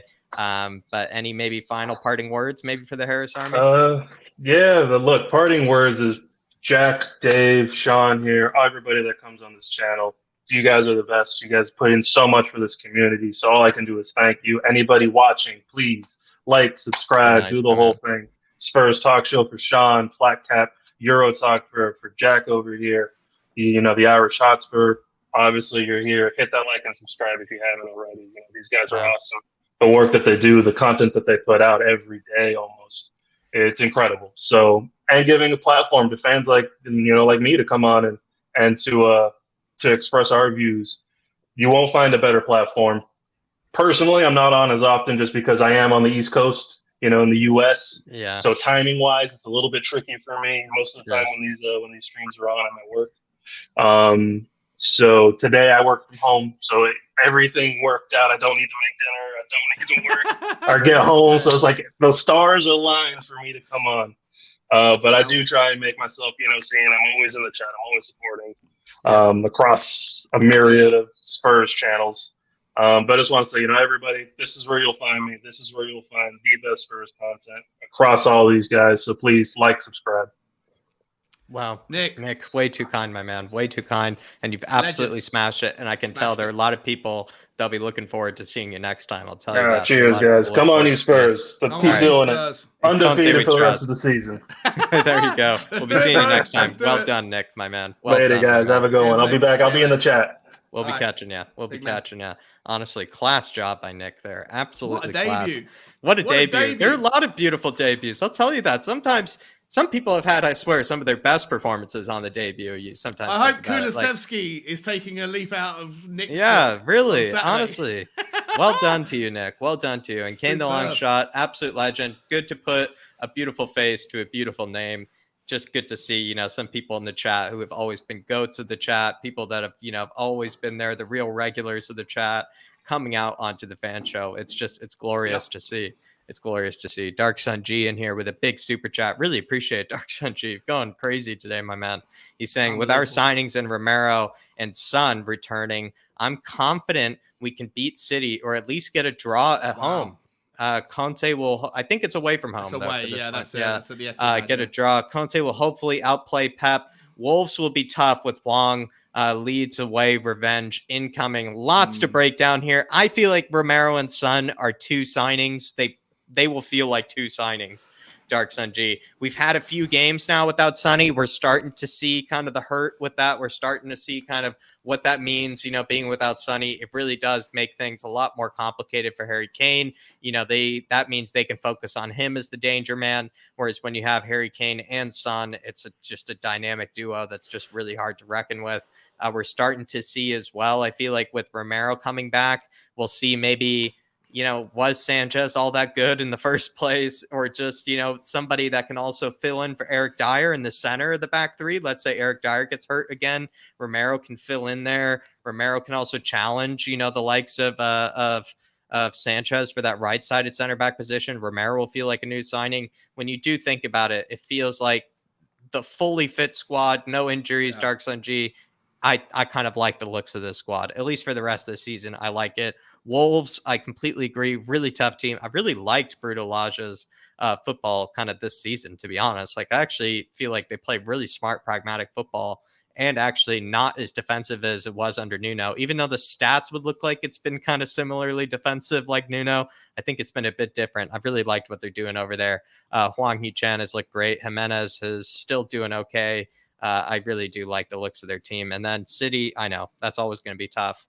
I think it's a bit of a free hit, especially away from home. Maybe we'll catch them sleeping. Dark Sun G. Maybe we will. But certainly, I feel like 9 points is certainly possible for this. 9 points is certainly possible. But big yourself up, Dark Sun G, my man. Really appreciate the big one. And then also Dark Sun G saying as well, if we beat Man U and West Ham in March, top 4 over 90%. Do you feel like... Maybe just quickly, Sean, do you feel like those are the most important matches, I feel like, of the season? The ones against the top 4 rivals, the ones against the Man Uniteds, the ones against the West Hams, the ones against the Arsenals. Those are the ones that really do matter because we're competing with a lot of teams for top 4. And so we need to win against those teams. We need to not lose against those teams, Jeff, is what I'd say. Because I feel like, generally speaking, a lot of people... Like Tottenham have been really, really solid against the bottom 10, the bottom 12, and Man United haven't. Arsenal dropped points against, like Arsenal lost or drew to Burnley, bottom of the table. Burnley week before, 2 weeks ago. Sorry, before their Carling Cup semi-final. So I feel like Tottenham need to just continue their form against the teams like the Watfords when you go and do a 95th minute, whatever it needs to be against the Leicesters. Anyone that's sort of at 12th down, we seem to be solid against. Whilst I agree with you that obviously, you're playing, how you perform against your rivals is massive. If you lose to them, it's a 6-pointer, or if you beat them, it's a 6-pointer in your favour. But I actually feel like just stay solid against them. And I think if we can continue our form against the bottom 12, I actually think that we will be fine because I think that Manchester United and Arsenal and certainly West Ham are sloppy as hell against teams that we seem to just get the business done against. So, but yeah, if we beat Man United and West Ham, 100%, I think that it's nailed on. But for me, it's just about not losing to them. I think we'll do the business in the games that they won't, and that will be the difference for us. Yeah, definitely just not losing. I do agree with that. Dark Sun G, though, just want to say, really appreciate the support today, man. A lot of really, really generous as always, but really thought-provoking as always. Also, probably my favorite one, Dark Sun G, has certainly been, you breaking down the Arsenal situation in comparison to what Paratici has done to what Arsenal have done. That breakdown you did there was spectacular. You also pointed to all 3 moments of when maybe, the final straw was with the 3 outgoings. I also like that as well, Dark Sun G, really bringing a lot to light. Kuva 99 becoming a new member, and Kuva, not too many in the queue, so just stay in there, my man, and we'll get you on, and I'll talk to you, and we'll have a good time. So Kuva, just stay in there, my man, and really do appreciate it as well for the membership. Socrates here saying, lads, crazy conspiracy theory. Traore and Diaz not 100% first choices. may have been Paratici smoke screens. 2 Juve lads will fit in much better to the Conte project. Formation and versatility, all part of the plan. Come on, you Spurs. It wasn't a Levy smoke screen. It was a Paratici smoke screen. That sounds absolutely like so convenient. That sounds like the excuse that we should be using. I'm not so sure, Socrates, but I would say maybe these two players, they actually fit in better than maybe the ones we previously had been looking at. Let's say if our other window would have been Sofiane Amrabat and Luis Diaz, or Sofiane Amrabat and Traore, I would not have been as happy. I'll tell you that. I certainly would have been. Bentancur and Kulusevski, I'm a lot happier. Maybe this was a Paratici smokescreen. Sean, I mean, what do you think? Is this even a conspiracy theory? This could be just straight fact. Maybe he was going after these two all along. Oh, look, I'm a massive. I love a conspiracy theory. You know, I get stuck into the rabbit hole all the time. I don't think this one, Brian. I don't think this one is probably up there with the best of them. I love the fact that we didn't get Traore and Diaz, because for me, like I say, Diaz is a very good player that plays in a position where he's one-footed, he's very right-footed, therefore you couldn't play him on the right. You have to play him on the left, which means you'd have to play Sonny on the right, and he hasn't been tested there. So that, as much as he'd be a great player, I'm sure in the future, his signing didn't make sense to me. And I've said this a million times, I feel like if you're going to bring in Adama to play right wing-back, I feel like that sort of player, first of all, I don't know if his body weight, his shape, his physique is made out to be able to do laps of the pitch all day, every day. And he hasn't been tested defensively. So I don't know if he would have been a good fit immediately at the right wing back. I feel like he would have needed 6 months to adjust a little bit his body, a little bit his stamina, and a little bit his defensive learning. So both of them didn't make sense to me naturally in the immediate effect, whereas Bentancur and Kulusevski do. So whether it's a conspiracy theory or whether it's just by fortune that they decided to go elsewhere, if we were only going to get 2 players in, I am so much happier that we got the 2 we did than the 2 on the screen here. And listen, if we want to give Paratici, the green light for levels of godlike behavior that require a conspiracy theory to explain, then I'm happy to do it because he's done a very good job. But in reality, I think it was just a little bit of fortune that they both chose different clubs, and then Paratici went back to his old hunting ground to get the boys in that came in. Like I say, it doesn't matter. Whatever the reason why, in the end, I think we're better off with how it turned out than we would have been with these 2 players in Tottenham shirts next week. I think we are better off, just like Sean said. I think we're better off as to how it turned out, Socrates. But maybe a decent conspiracy theory. I feel like the Traore thing is very explainable. We were bidding super low. There's a bit of interest coming in from Barcelona. Wolves were willing to wait for it because that meant more money for them. Also meant Traore would get the deal he always wanted. And I think the Diaz situation, we were just being used by Diaz's agent to push the move by Liverpool. So to be honest, maybe they were kind of Paratici smoke screens. You could be spot on, but really appreciate the big one as well, Socrates. Really appreciate the generosity, my man. Deadeye Mike saying, I feel for us to have a great summer. We really need Harry Kane to sign a new contract and Conte to extend his contract. I can't wait for that Harry Kane new contract. I think it's going to be like Lloris's, where it's just going to take a long time in order to get that extension. Conte extending the contract, not really sure if that's happening in the summer. I feel like that will be happening towards the end of next season. But depending on performance, depending on what he thinks of the outcome of the season, what he thinks of the future of the club, I don't see him extending his contract in this summer. I feel like he'll do it last 2 months of the season or like something like that of next season. I think that's how it's going to happen. But Deadeye Mike, I will say Harry Kane contract extension, it's exactly what we need. It will show that Harry Kane sees a future here with Spurs, which I think will be beautiful to see. But Deadeye Mike, really do appreciate support, my man. It really goes a long way in supporting the channel. Anybody else that wants to throw in a super chat, please feel free. It's also a good way to ask the panelists or the fans as well that come on the show. If you want to ask them anything, if you need to ask maybe Dermot, if you want to ask a Kuva something that you've always wanted to ask, feel free to do it in a super chat as well as through the comments. I'll try my best to bring them on screen. But if you do feel like you want to just kind of stop the show and get your points across to someone that's come on screen, feel free to do so. But we are going to move on to another guest here with Dermot coming up from Tottenham Tantrum Gold. Dermot, how we keeping, my man? Yeah, not too bad, lads. How are you two? Doing all right. Yeah. I just want to say, firstly, it's brilliant to see Bob Spur in the chat. It's absolutely, that for me, it's the best thing in January that's happened.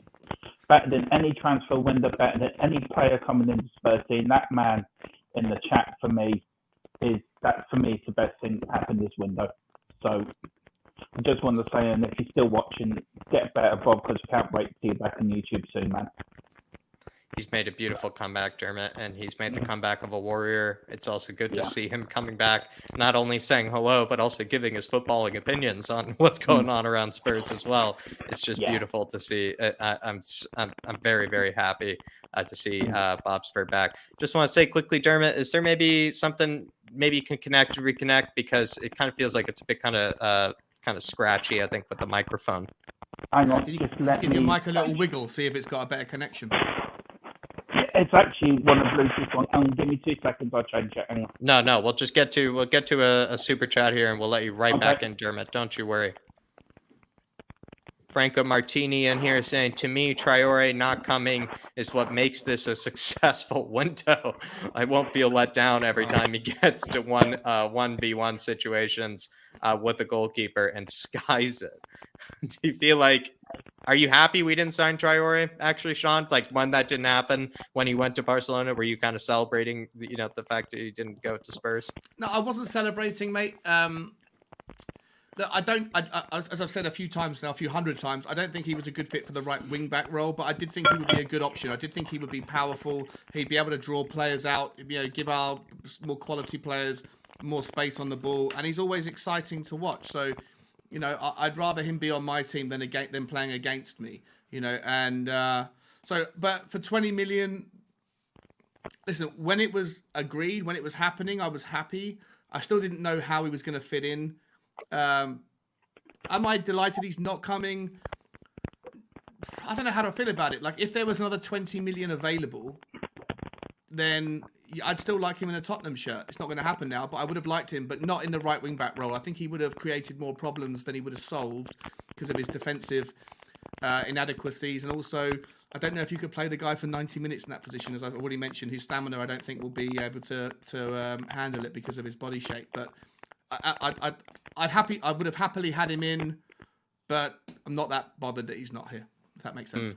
Yeah, I know what you mean. It does kind of feel that way with Traore, but maybe, I guess, if that makes it a better window for somebody, the fact that we didn't sign a particular player, certainly I'll take it. I know Paratici will take it. So Franco, sounds like you're a bit of a fan of this window. The fact that we didn't sign somebody, which I think is pretty funny. But good to see, and I completely agree. He'd be a huge letdown on the 1v1 situations in any sort of scenario. Whether it be crossing the ball or just, through on goal. So completely agree. Franco Martini, really appreciate the support, and also one of the best names in the business as well. One of the best names in the business. How we doing, Dermot? Maybe a bit of a mic test? Is that any better? I think that might be a bit better. We'll see how it goes. My man. What do you make of all three of the outgoings? I mean, now you won't be hearing Dave and I ranting about Tangi, ranting about Dele, ranting about Gio anymore. I mean, what are we going to talk about? Oh, there is a God. That's all I'm going to say. There is a God. Look, the transfer window for me in the whole, I'm not happy with. I'm happy we got the players out, but I'm happy with the players we got in, but it doesn't fill me with, we've had a great window. To be fair, I feel I'm surprised Dele went on a permanent deal. That really shocked me. I thought he was going out on loan. So fair play for Everton. Are you happy with that, Dermot?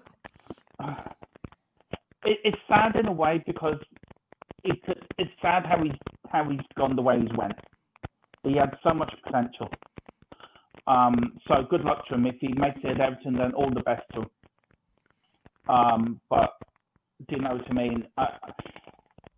it doesn't. I didn't feel last night when that news came in. I was jumping all over the place. It's just I'm glad to see them out of the club.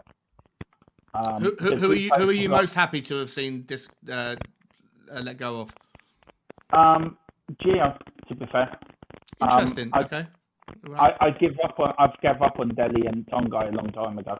I just thought, right, they're done. Gio, for me, I'm glad to see the back of him. I think he was the troublemaker in the whole group. I think poor old Dele now will have to find new crayons for his hair to colour it blue and white now. Yeah. A different shade of blue, right? Different shade of blue. It's royal blue now rather than Tottenham blue. Tonga now will have to find some new Burger Kings and McDonald's in France and go back to mayonnaise and ketchup now, so he'd be happy.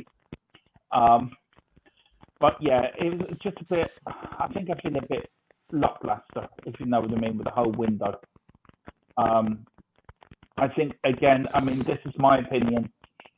Why can we have done this at the beginning of the window and the middle of the window? Why did it have to be on deadline day?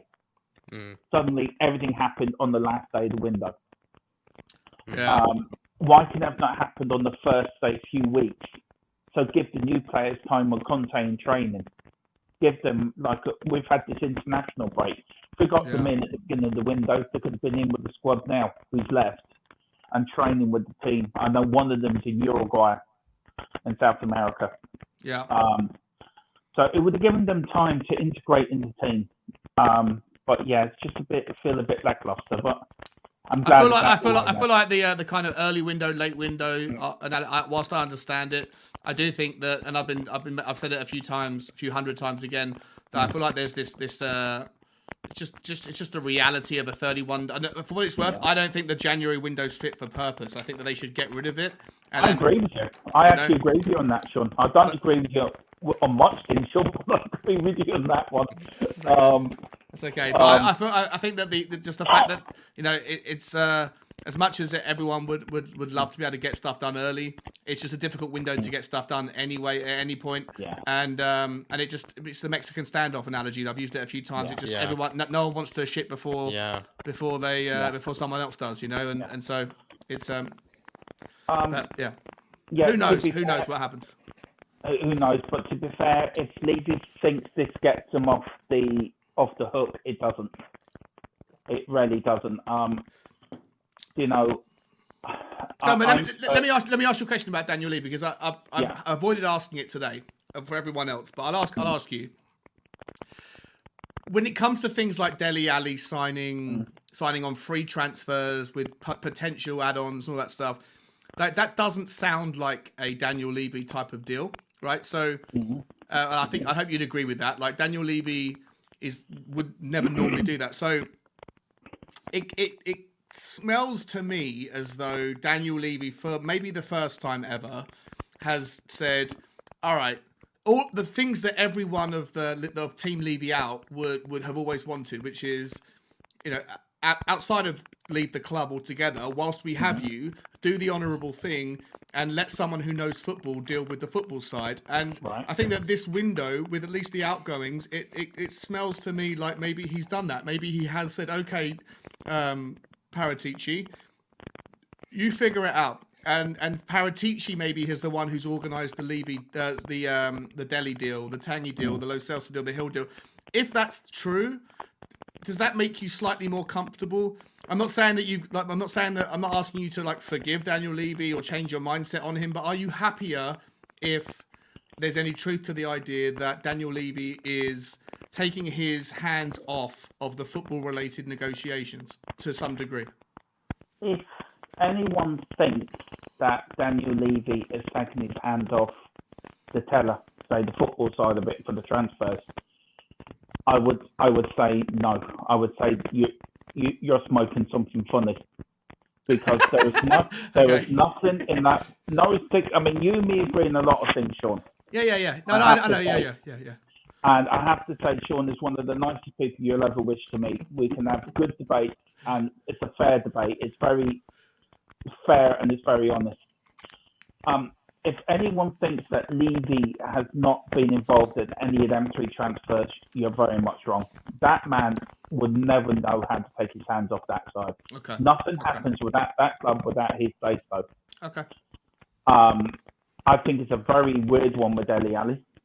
I find it very weird that they've let him go for basically nothing, but after 20 appearances, we pay you 20 million. 10 million. Yeah, 10 million. 10 million. I think it was 40 million altogether, I heard. Yeah, pending successes and metrics and things, yeah. Gio's only gone to the end of the season. And I don't know about the Tanganga one. I haven't looked into that yet. But the answer to your question, no, Levy's handprints are still all over. You still think he's very much involved? Okay, fair enough. Nothing will ever change why Levy's at that club. And as much as everyone's excited about the 2 signings coming in, yes, it's great to get the Deadwood out. I agree with you on that. Yes, it's great to get some new blood in, but it would have been nicer if we matched it 4 out, 4 in. Not always possible, though. Not always possible to do that amount of business. The squad seems a little bit thin. Yeah. And there seems to be 2 places for everywhere by a striker and a right back. Yeah. Now, you can play Son as a striker. You can play Moore as a striker. You've got young Scarlett, who I think has been traumatised after his game against, was it Moore or Marine in the Conference League, where we lost? It was Mura, but I don't think he played in that game. It was Vitesse. It was Vitesse where he really struggled, yeah. Yeah, away. It was that game away where we lost. He's been traumatised from that. We haven't seen him in the first team since. So he's flying in the reserves, the under-23. Because I was following down. I mean, they went 10 games unbeaten that under-23 side, which is brilliant. Yeah. If anyone thinks Levy is giving up control on everything that happens in that club, you're barking up a wrong tree. No, fair enough. I just wanted to hear your opinion on whether you thought there was any truth to that kind of suggestion. But it's okay. I understand how you feel. Yeah. In terms of one of the outgoings, Dermot, Dele, maybe do you feel a bit emotional to maybe see him go at the end of the day? Because he's actually somebody that has given something to us as fans, given us memories, given us things to smile about and be happy about. Yes, hasn't shown up for a few years, but maybe out of all of those departures, out of all those outgoings, he's actually somebody maybe feel a bit sad actually to see go. I think it's more of disappointment. Because that lad had so much potential, and he just threw it away. He really did, and it's given young players too much money too soon. He lost the eye of the tiger, if you want to use a Rocky film expression. He had nothing to fight for. He's getting 150 grand a week, so he had nothing to play for. If you're only on 50 grand a week, you want to get up to that top level and them top players. And I think he got too much too early, and he thought, I don't need to try anymore, which is a big shame.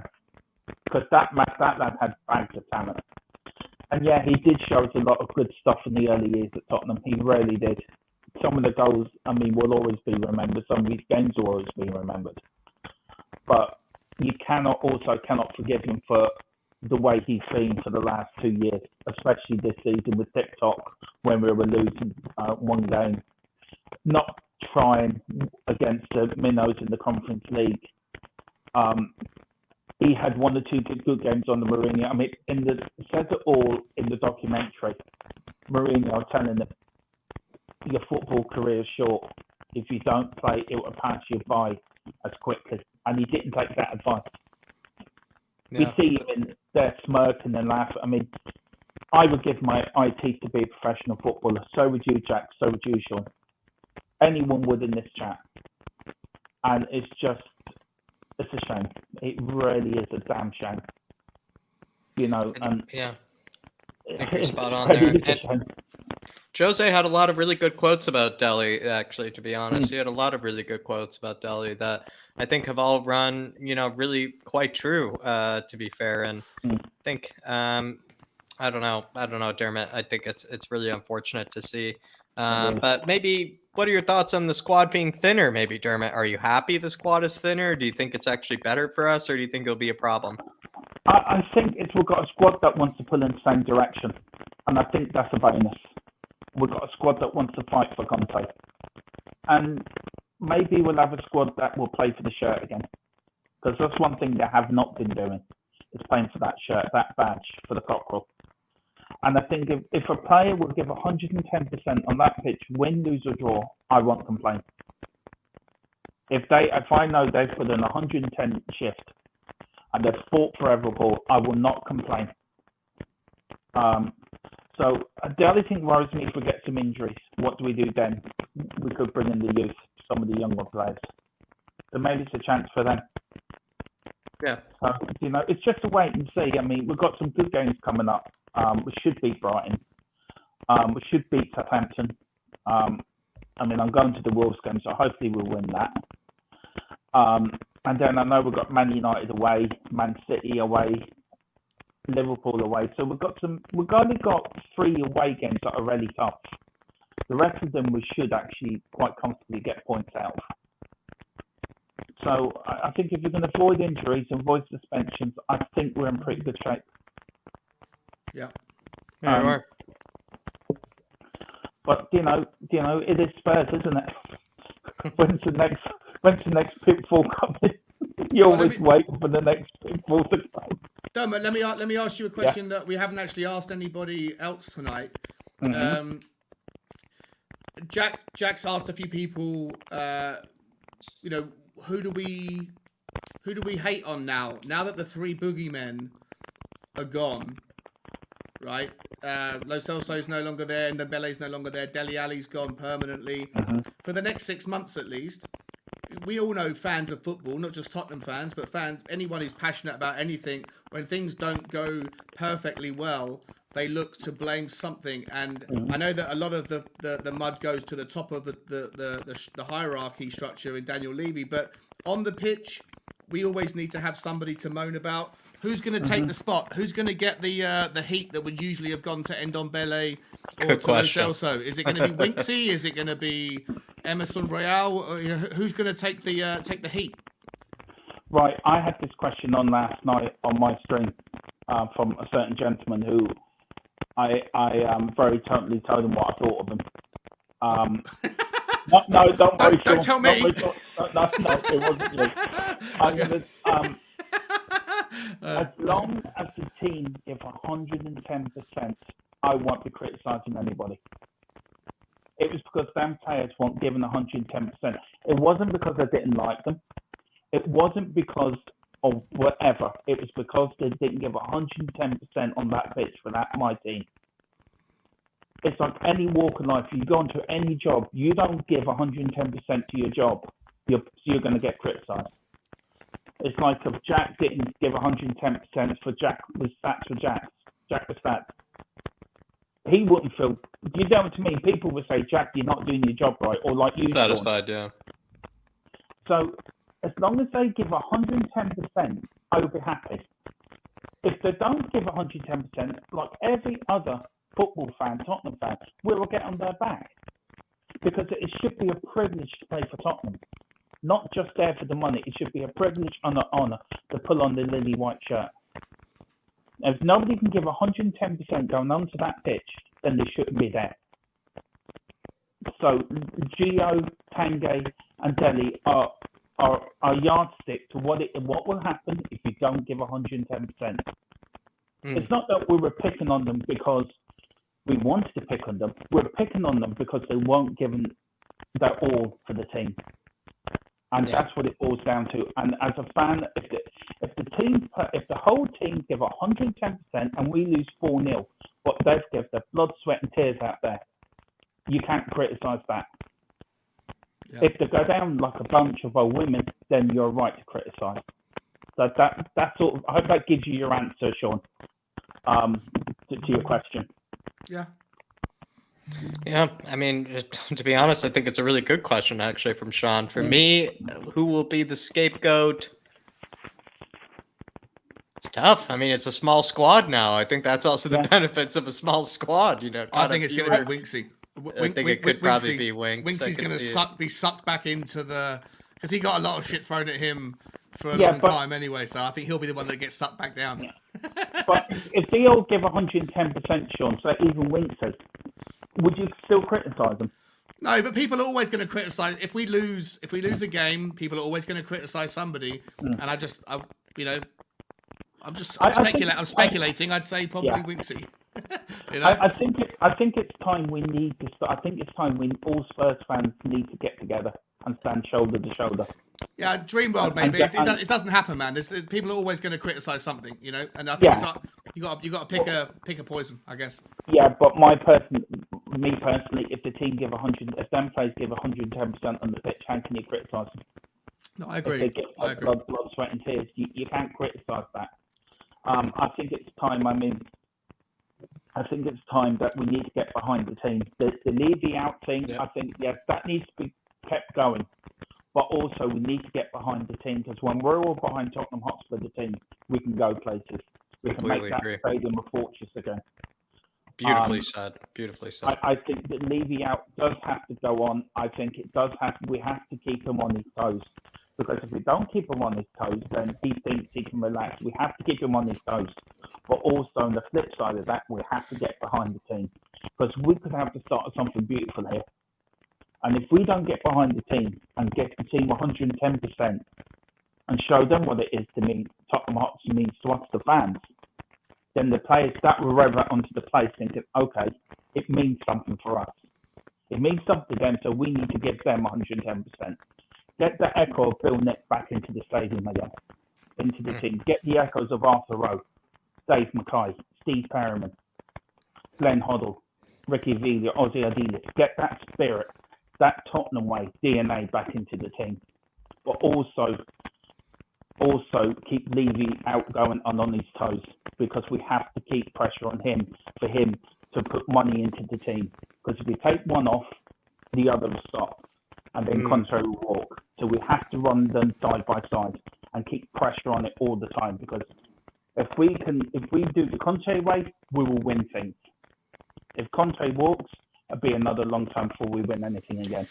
Hopefully Conte is going to be that light at the end of the tunnel that you always talk about, Dermot. But Dermot, always a pleasure to speak with you. Any maybe final words for the Harris Army? Maybe give yourself a plug where people can find you.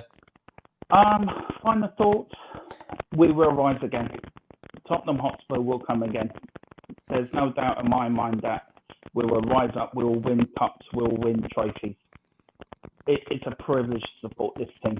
Always will be. And I'll be Tottenham till I die. I'll support this club to my end of my days. And, big up to you and Sean for tonight. You've both done a fantastic job, Sean, as well. Absolutely love actually being on your channel, Sean, as well as you, Jack. You can find me in Tottenham Tantrum Gold, where we show all the outgoings and do debates and talk about Tottenham of the past. And yes, we can find me, Coover, Ben, and Phil, and that's where you find me over there. So, yeah. Beautiful. So when this channel's finished, if you want a bit of Steve Perryman or a bit of an old match, just pop over there and watch the video and watch when Tottenham are great again. But please, everyone, subscribe to this channel, subscribe to Jack's channel, and subscribe to Sean's channel, because they're all proper gentlemen and absolute legends, all of them. Love you, Dermot. We'll love you, Dermot. Mate. Way too kind, brother. And we'll be catching you very soon. Everybody, head on over to Tottenham Tantrum Gold, where you can find a bit more of Dermot, especially with all of those proud, motivational, as well as very optimistic sort of kind of statements to kind of keep you buzzing, to keep you kind of warm as being a Tottenham Hotspur fan. Gives you that nostalgia trip as well. But Dermot, as always, huge pleasure. Come on, you Can I just quickly say, Jack, just one thing. A big up to Bryan Gil for yesterday. Beautiful. Yeah. Absolutely big up to Bryan Gil, but spending the last week in the cold down the outside Hotspur way. Big up. Absolutely fair play to you. And, we'll keep plugging away. And Spurs will win again, and come on, you Spurs. Come on, you Spurs. Well said. Well said, Dermot. Class call, Dermot. Really good to see you, my man. I'll be seeing you soon. Yeah. Cheers, buddy. See you later, Sean. Bye-bye. Well done, Dermot. Everybody, class call by Dermot. I know there were kind of a few mic kind of issues, but I will say I could still hear plenty what he was saying. And I think there were a lot of moments where I think there was still plenty of mic drops, still plenty of mic drops, but we are going to keep going. We're going to keep firing, and we're going to move on to Ishan, somebody who joined me for Stats with Jack, as well as has a lot of his own kind of feelings probably on these sort of transfers. Ishan, my man, how you keeping? And take it away. Do your thing. Oh, sorry, my hair is like a massive mess. It's outrageous. But Where's your flat It's cap? unacceptable. It's actually 2-degree unacceptable. It's on. You have to come back later. But what are your thoughts Drop on this him out, window? Jack. Is this a win? Is this a win of a window? How are you feeling? Like the day of, were you relaxed? Were you happy? Like, how do you feel about the window? How do you feel about our chances at top 4? we have a strong chance. I would say we're favorites for top 4 now. Arsenal Love weakened it. their squad. Love West Ham didn't bring anyone in. United didn't bring anyone in, and the whole Greenwood situation. Look, all the people that are competing with us for top 4, their squads either did not change or got weaker, and we were really the only ones that strengthened our squad. So I think that's just a huge win. Complete win, absolute win, my man. What do you think of the thinner squad? That seems to be something a lot of people are complaining about. Much smaller squad. Do you think that's a good thing, a bad thing? I really don't care, because the people that left the team offered nothing, and I heard that Harvey White is getting called up, so I'm excited to see what he's gonna do. Love that. Yeah, very excited to see what he can do. Do you feel like maybe Bentancur? I feel like he might be more useful than what people think, actually. And I also feel like he has a higher ceiling, than maybe people realize. Like the guy at one stage was considered a huge talent. He's been a mainstay at Juventus for some time, still quite young, 24 years old, still yet to turn 25. I mean, lots of time on his side, I feel like, and maybe more quality than maybe he's been given credit for, I feel like, by fans. Yeah, look, if you look at his stats from the 2020 to 21 season, which was under Andrea Pirlo, I think, Jack, you'll be quite impressed. Even his, expected assists, his key passes into the final third, right? It was all very impressive, even to an extent, his creative ability. But yeah, like he did have a down season this season with Allegri back. He doesn't rate him. There's been tons of managerial changes at Juve, which I guess have sidelined the likes of Kulusevski and Bentancur. But look, that doesn't mean they're bad players. It's just, they don't maybe fit into the system. So to be honest, we got really good deals, especially considering the price. Definitely considering the price. Sean, that question that you just asked Dermot earlier, maybe you should ask this on that. I think that was actually a great question. And, I don't want to steal it away from you. That's okay. Yeah. I'm curious, right? So we've lost the 3 go-to, mudslinging targets within the football team. Who do we go to when things don't work out in the next game or in 5 games' time, when we have a bad game, when we don't play as well? Who's going to be the next people that we can throw the shit at? Is it Emerson Royale? Is it going to be Harry Winks? Is it going to be on an individual basis? Until now, it's been pretty consistent. We'll blame individuals where they deserve it, but we've always got a little bit of reserve of our frustrations, that we can throw towards the guys on the bench who don't show up. They're gone now. So who's going to become the next victim? Because every team needs the fall guy. Everyone needs someone to throw the darts at. Who's it going to be? I think it's going to be Davinson Sanchez. Like, there's going to be a mistake. There's going to be a mistake, and people are going to go to him. Bambi moment. A big Bambi on ice Okay. moment. Yeah, will happen. Yeah. Actually, I could see that happening. The reason why I could see that happening is because of the whole should Romero get straight into the team again Yes, debate. Jack. That will exactly happen. Right. So Sanchez will start ahead of Romero, and then everybody will be thinking to themselves, why is Sanchez starting ahead of Romero? Sanchez makes one mistake, let's say has still a decent game, but we're all just going to be berating on Sanchez the whole match. Actually, honestly, I think you're correct. I actually don't think there's a wrong answer, Ishan, but I think that one was correct. Actually. I think that was the right Jack, answer. you nailed the reason why. Because everyone needs to find a reason to drop him to get Romero back in, and that's the reason. Oh no, it just set up so perfectly for Sanchez to fail. It really is. Maybe this is the pressure, this is the fire under his ass that he needs, though. Maybe this is the fire under his ass he needs from the Harris Army itself. But Do you feel like Conte is happy with these signings? Do you feel like he's, we keep talking about whether we're happy, is Han. Do you think Antonio Conte is happy with these signings? Yeah, to be honest, I do think and so. Outgoings. Yeah, I mean, definitely with the outgoings. I think he clearly publicly stated that he doesn't want Winks gone, so Winks stayed. And I think he does have control of the outgoings, or at least very strong input. So yeah, I do think that he did get the players he wanted. Bentancur is definitely a Conte type player, strong work ethic, holding midfielder, but still has the abilities on the ball. And Kulusevski is a very exciting winger, and he was linked with Kulusevski back at when he was at Inter, I believe. So definitely these are the players he wanted, and I think honestly it was a really good window. Paratici deserves a lot of credit, and Levy as well.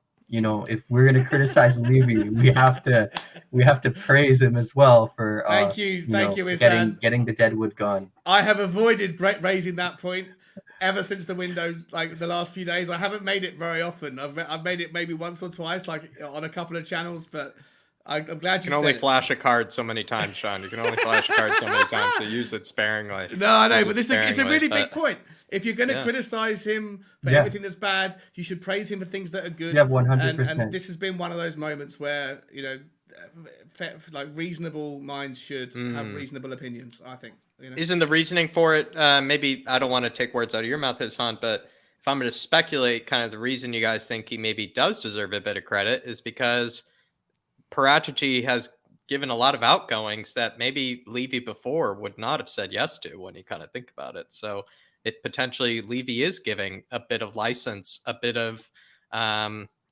don't know, kind of just a bit of license over to Paratici. Yeah, I definitely do think so. Autonomy, I think is the right word maybe to say. Yeah, a bit of autonomy. Yeah, because the Dele deal, like the free transfer, and then after like he plays 20 games, we get 10 million, and then like based on like bonuses and add-ons, it could go up to like 40 million euros. I don't think Levy would have ever done that. I really don't think he would have ever done that if he was taking control of the transfers. And another thing is that if you look at the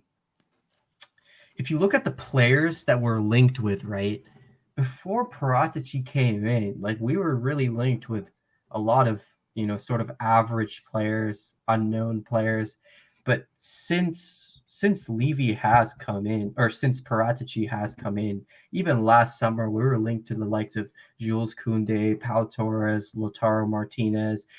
This winter we're like going after the players like Luis Diaz, Adama Traore, right? Yeah. Solid players, right? Good players. So I think that the direction we're going in, the players we're aiming for, I think it's definitely like completely turned around. And I do think Paratici deserves a lot of credit. Sorry, Don Paratici deserves a lot of credit. I love it.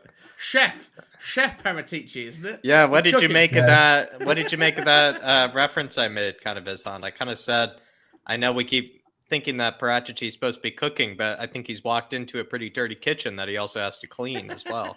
Yeah, 100%. Like these outgoings, I didn't think we'd get all of them out, to be honest. It's like reaching like 7 or 8 outgoings, and they're still like, he's like halfway done. Yeah.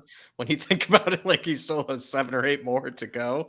Which I don't know. Getting the Deadwood out, right? It is sort of like kicking the can, and Dele and Lo Celso is sort of kicking the can.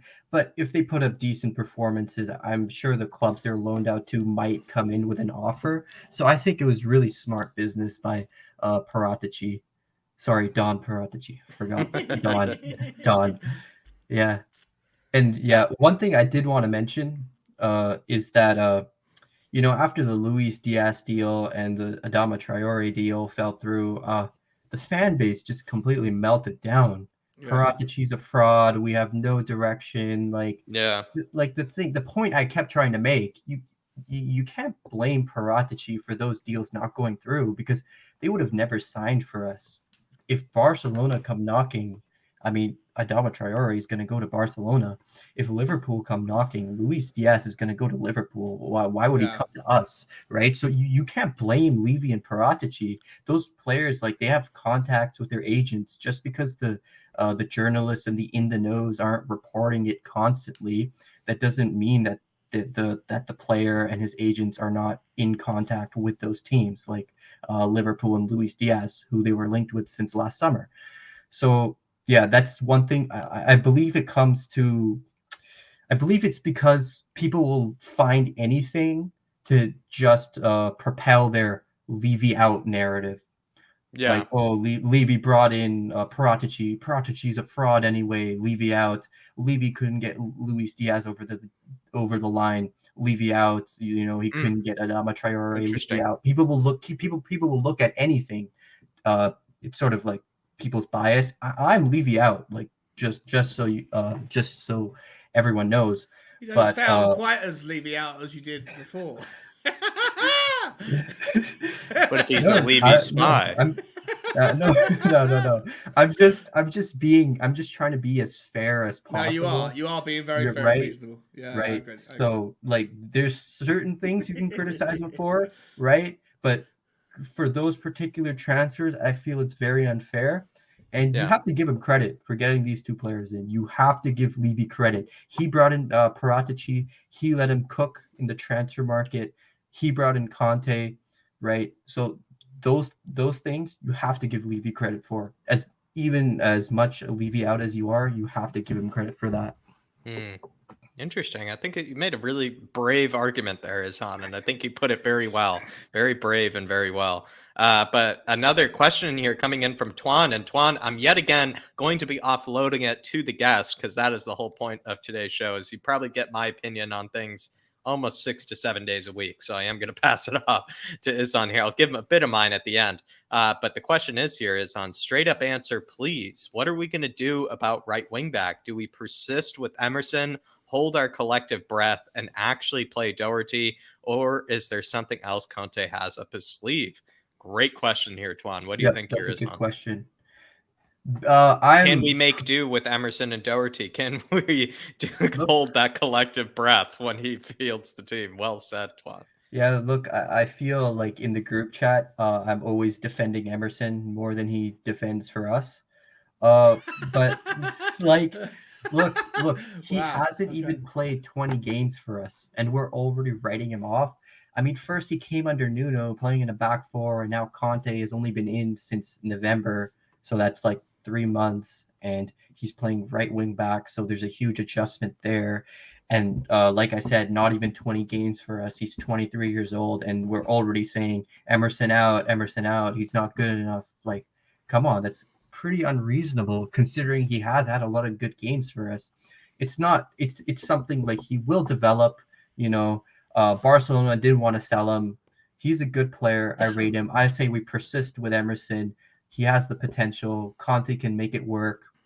And I say we persist with Emerson. That's what about answer. Do you think Doherty could get away with being the backup, to Emerson / challenge Emerson at right wing back for the rest of the season? Can we get away with the Doherty as the competition for the rest of the season? I don't think it's like whether we'll be good with it. I think it's like whether we can get away with it for like the rest of the season seems to be the question. Yeah, I don't know. With Doherty, he always has a mistake. Like, he's going to be beaten on the right-hand side, and he doesn't offer like that much going forward. Only at Wolves, I've said this before, he had a completely free role, so then he could have success going forward. But he has some more defensive responsibility here at Spurs. So I don't think that Doherty could really challenge Emerson. And yeah, I do get the point. Like, a lot of people are saying we need a right wing back. But, I've always said this, we want this position filled. But then I ask people for their name, and they can't give me a name. They can't give me a realistic name. People say we need a center back. Okay, who do we bring in? And they can't tell me. So, yeah. Yeah, I do think that's often the case. I know we often I know we can often look at our squad and say, listen, we need this type of player with these sort of attributes. And it's like, sometimes it does help, to paint the picture and actually give us, a player that has those sort of attributes, just so maybe we can all have an idea of what they're kind of saying. I completely agree with you. Twan, do I think maybe Emerson can do for the rest of the season? Yes, personally. Will Doherty be good enough competition? Absolutely not. And so I think that's maybe where the problem lies, is you want someone that can actually make Emerson kind of sweat, I feel like, a little bit for that spot. Will Doherty really do that? I'm not really sure. So I think that's what kind of makes it difficult. And maybe Conte will have something up his sleeve, like you said, but time will only tell. Sean, do you have any other questions maybe for Izan? I have plenty, to my left, but maybe you can ask Izan a question. How do you see? I'm still.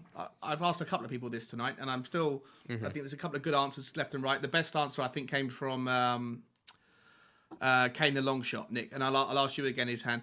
Do you think that because of the way that the squad now looks, right? We've got 4 recognized central midfielders. We've got maybe 5, even possibly 6 forward, like more offensive players.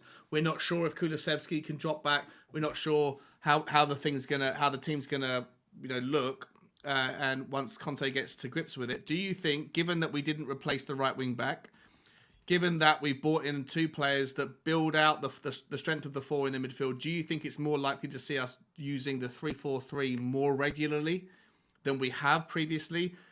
Considering that Conte likes the 3-5-2, but because of the shape of the new squad, the 3-5-2 is a bit more of a stretch to have 3 midfielders when we only have 1 man back. Do you think the 3-4-3 is going to be something we see more of, given the shape of the new squad, or do you think he'll still make the 3-5-2 work and maybe put Kulusevski into a 10 role? How do you see the new squad dictating the formation, or does the formation still remain paramount and the squad have to pivot to fit the formation? If that makes sense.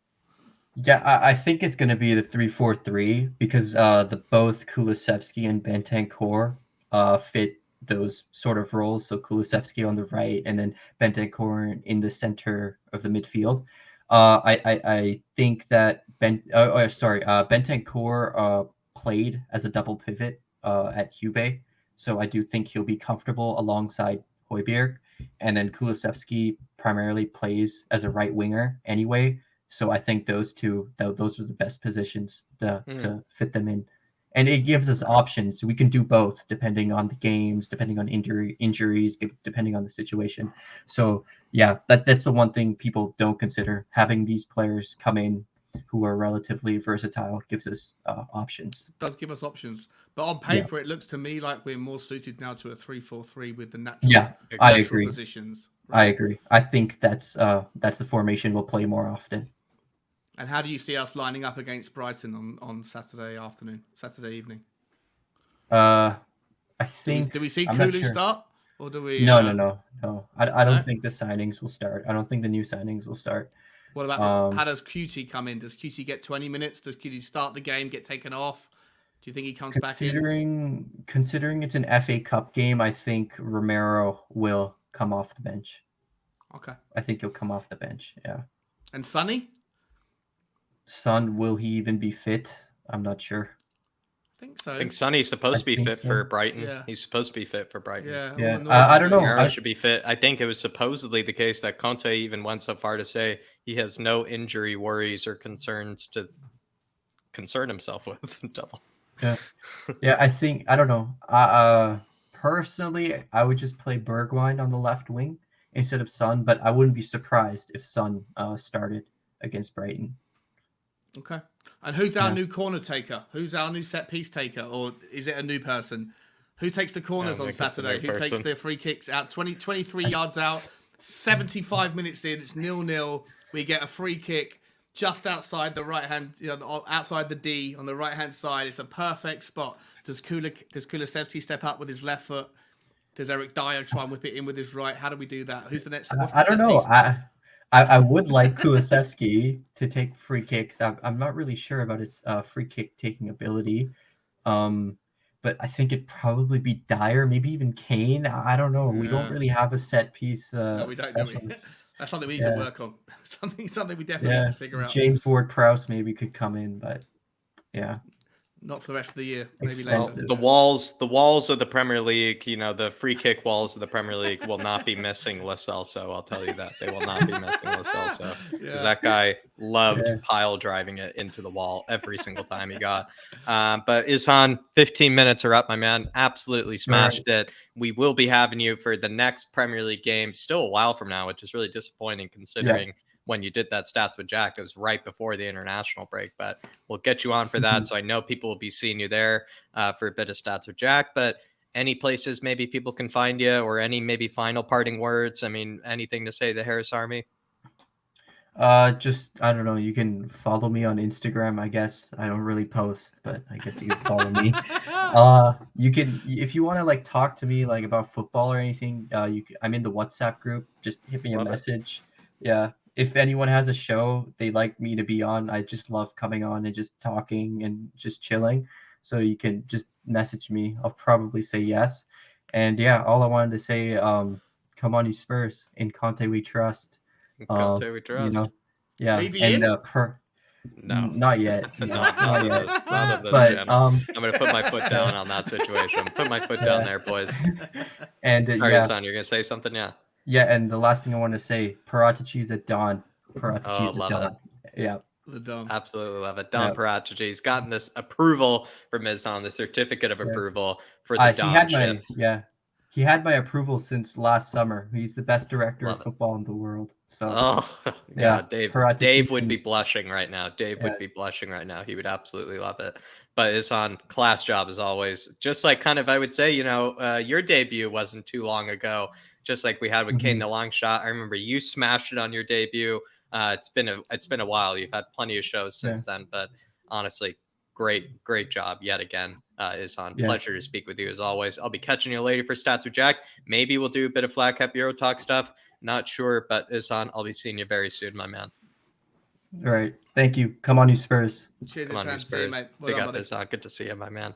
Well done from Ishan there, I must say, everybody. Love talking transfers with that guy. Love talking European football with that guy. Love just his answers. He gives really smart, intelligent answers. We have around 1 or 2 more guests, I believe, for the rest of this show, everybody. So we are just going to do a quick little plug of Manscaped for this one. We're going to be kind of doing it for, I feel like, a few times this week, everybody.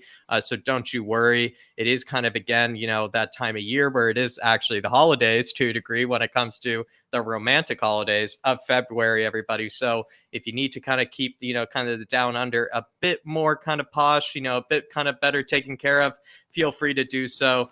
When it comes to Manscaped, everybody, you can get 20% off with the code FLATCAP. That is 20% off with the code FLATCAP, with a bit of free shipping as well from them, offered by Manscaped.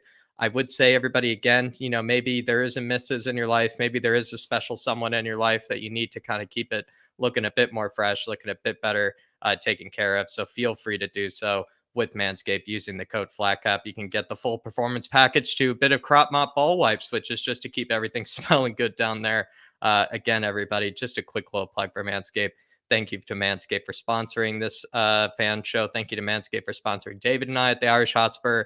That'll be all in terms of the Manscaped plug. But again, everybody, 20% off using the code FLATCAP, and you can get free shipping with all your little Manscaped goodies. But we are going to keep moving on. We are going to keep powering on, everybody, to the rest of the show here. Just going to bring on some other fans for this one. Just making sure I get the right background here. And then we're going to get Kuva on for this one. Kuva, how we keeping, my man? Yeah, I'm good here, Jack. Thanks for having me on. I thought Sean had run away then. I kicked him out just for a little bit. Just kicked him out for a bit. Fair enough.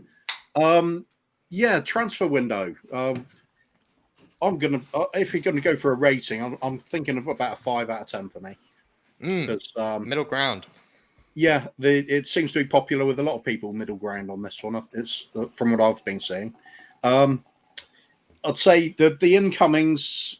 I don't know. Just don't know what they're going to be like. It's an unknown quantity. There's definitely some excitement about Kulusevski. He's certainly got a skill set that could be very exciting if he manages to hit the ground running. As for I forgot his name now. Bentancur,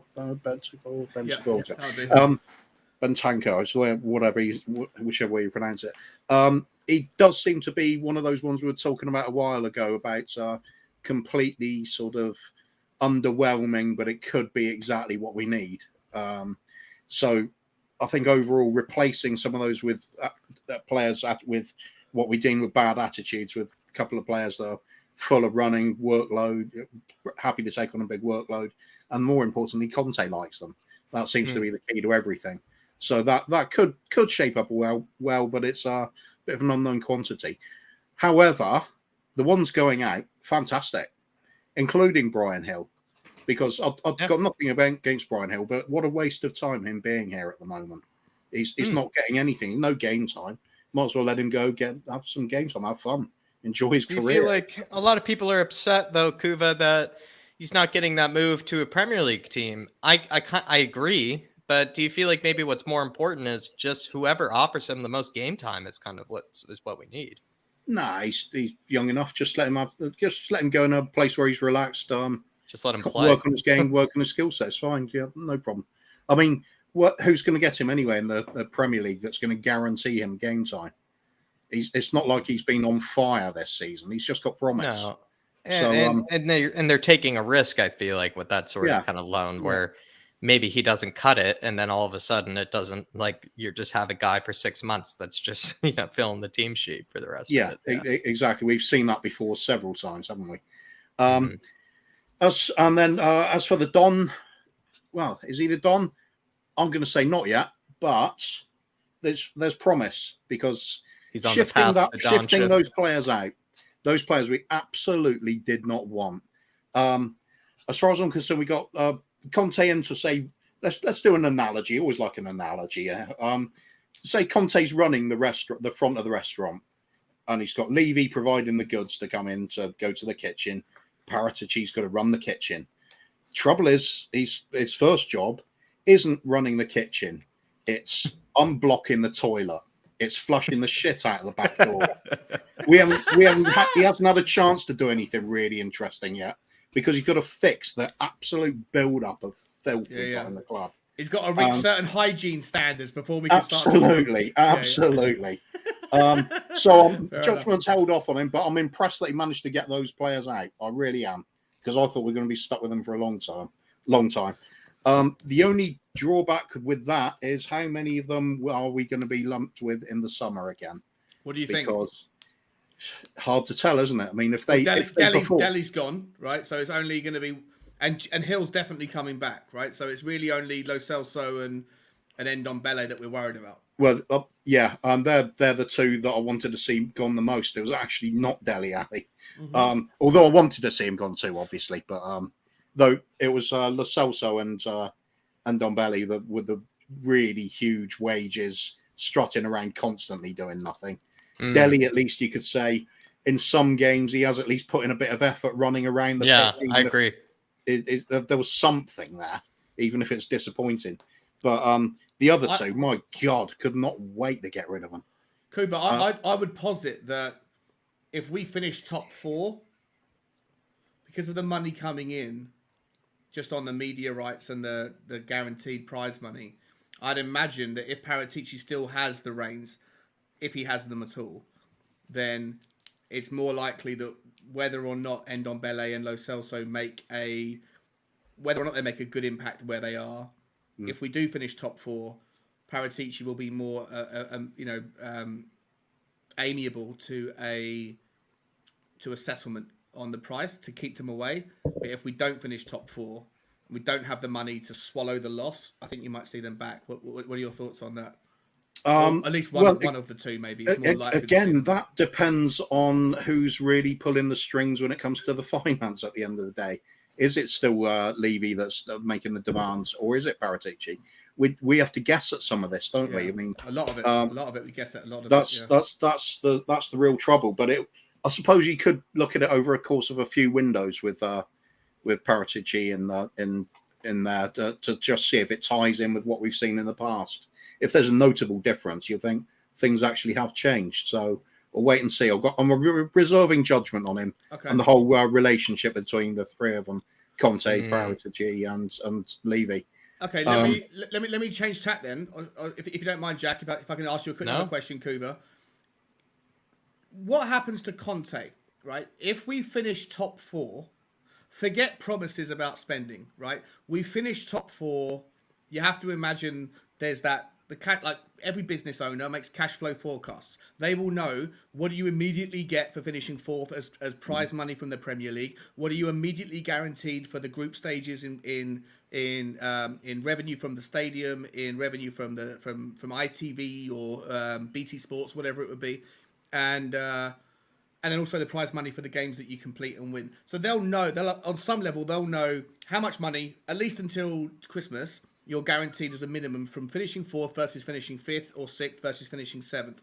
If we finish 4th, does that guarantee Conte with us next season? If we don't finish 4th, does that, or if we finish outside, if everything falls apart and we finish 7th, does that guarantee Conte walking? Like, what do you see? How do you see where we finish in the league this year outside of transfer spending? How do you see that shaping Conte's short-term, long-term future with Tottenham? Personally, and of course, all we can ever do is speculate as fans at the end of the day. But personally, I see Conte will look at that, the fact that we have got rid of these presumed troublemakers, the ones with the attitudes he doesn't like. He's going to see that as a massive positive, because they will then start getting the shape of the attitude of the squad is going to be more in line with his thinking, even if we're bringing through academy players.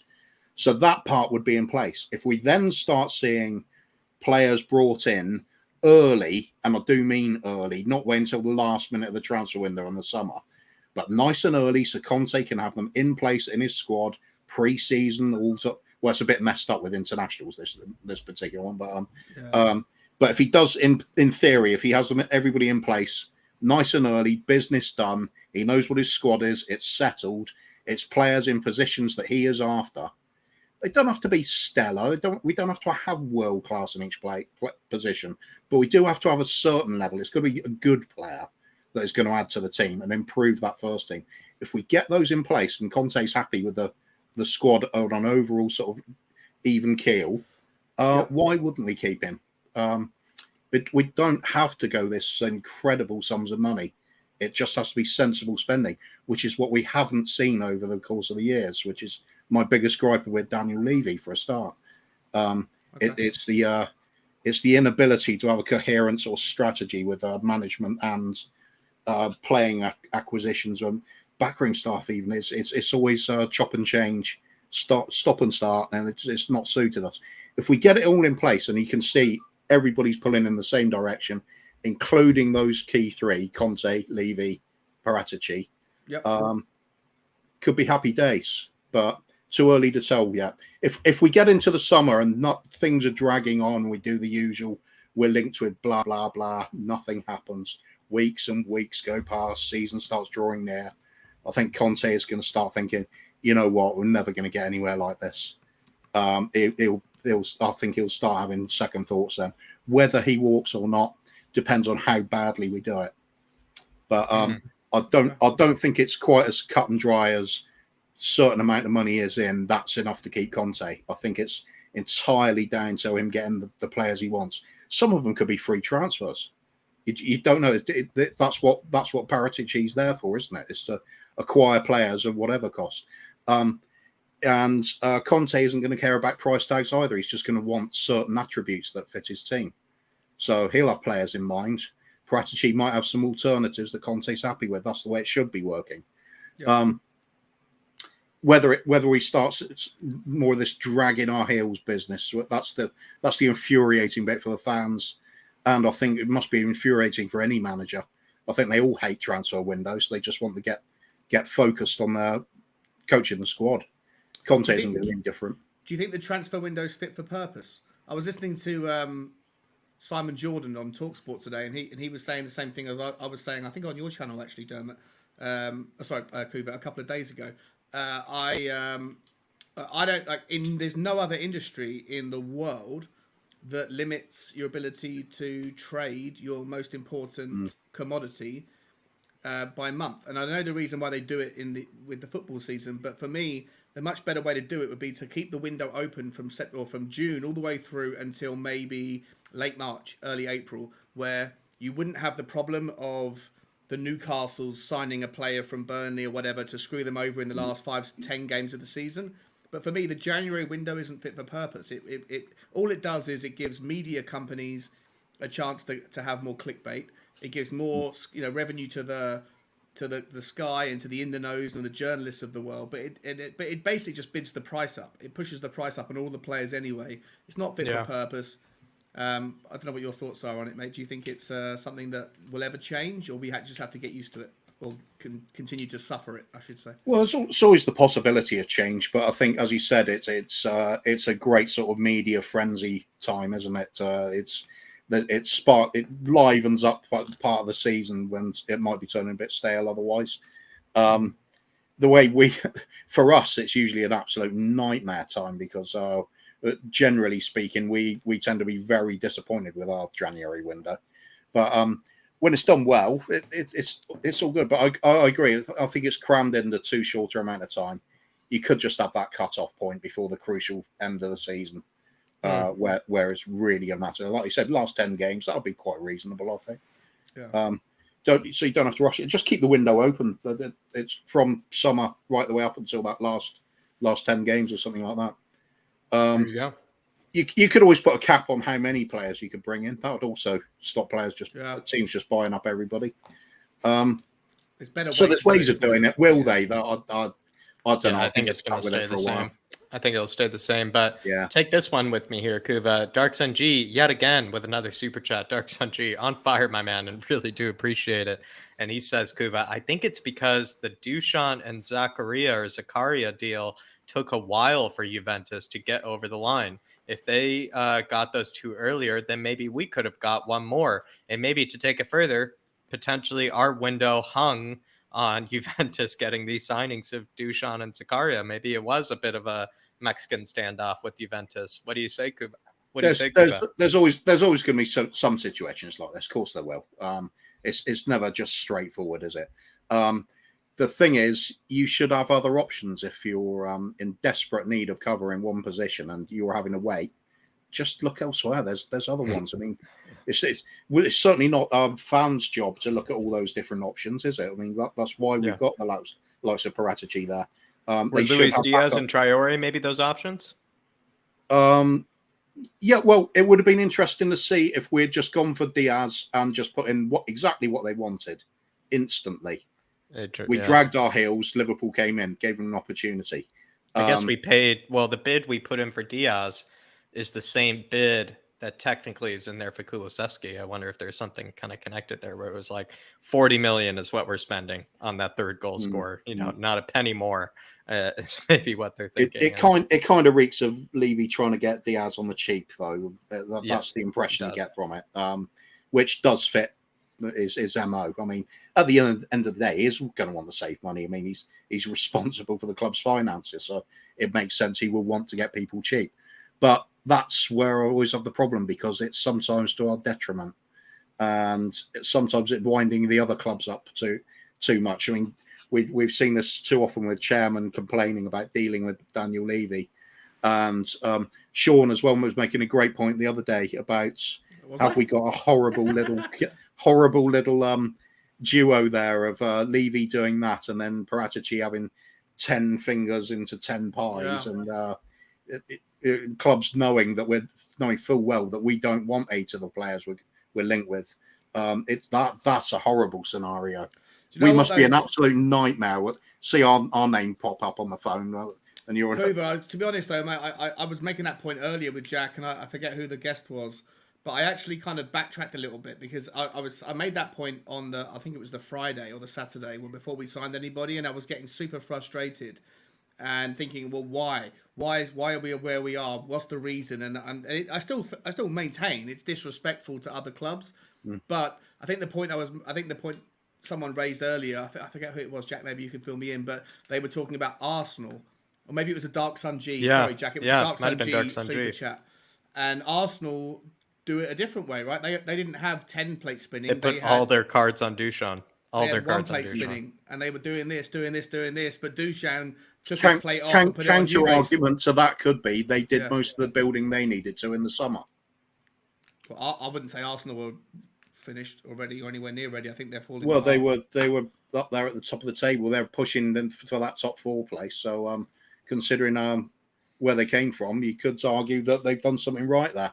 Unfortunately, Maybe this transfer window, on the other hand, you could say perhaps they've undone it again. I think they've trimmed a lot of the fat really well. I think they've trimmed the fat of their squad and the toxicity of their squad quite well. But Dark Sun G, to your super chat, my man, I feel like maybe it all hung on Dusan and Zakaria coming through the door. To be fair, I know it seems like maybe we paid for those 2 signings for Juventus.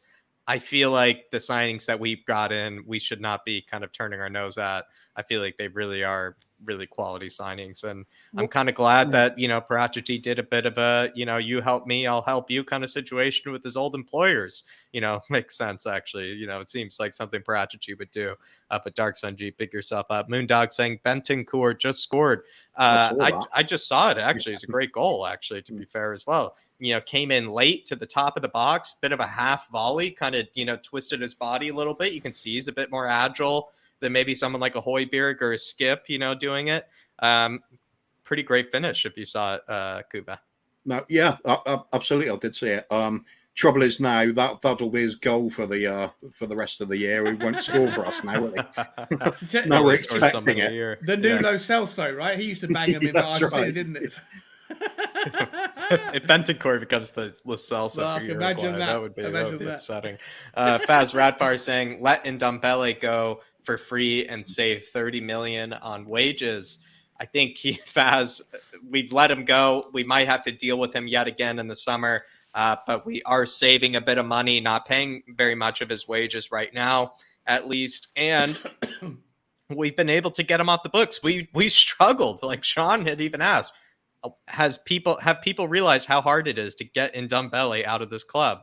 And we found a version of it. Maybe we'll be dealing with him in 6 months' time, but we found a way to get him out, and we'll try it again, and we'll go from there. I'm actually quite satisfied with the way that we got Ndombele because I thought it was going to be an impossible job. And maybe to that, Kuva, all 3 of them, Dele, Gio, Tanguy, we all thought one of them was going to be impossible to get out. That's the 10 out of 10 part of the transfer window. Right. Getting those out, even temporarily, it just gets them physically out of the club. Improve the atmosphere. What about Bryan Gil? Is that too much? Does that take you down a little bit from 10 out of 10 on the outgoings to 8? Because... No, he definitely had to go from the club. Bryan Gil? I don't think we should have signed him in the first place because he just doesn't fit. Yeah. He's a left winger. We already had that. We already had that area covered. Well, imagine if we signed Diaz as well, then Kuba, we'd be absolutely smashed, wouldn't we? well, then you're definitely starting to shift people out. You'd have to. It made no sense. I mean, Bryan Gil, I think he's got a bit of talent. He could develop into a very good player. I don't know. He might not. But he's not going to get anywhere with us at the moment. He's going to have limited chances. It's a waste of his career, waste of our time as well. So I'm glad he's on loan at least. Personally, I think we should be looking at selling him. Yeah, I'm hoping he's going to come back and be able to play more of a central role. I don't see him ending up on the wing. I see him ending up more centrally if he can put. He has said he thinks he's a winger though. So, well, I think he's a quality player that will come back into the team and challenge for things. But I just feel like all he needs at the end of the day is just game time. I think the opportunities he's been given.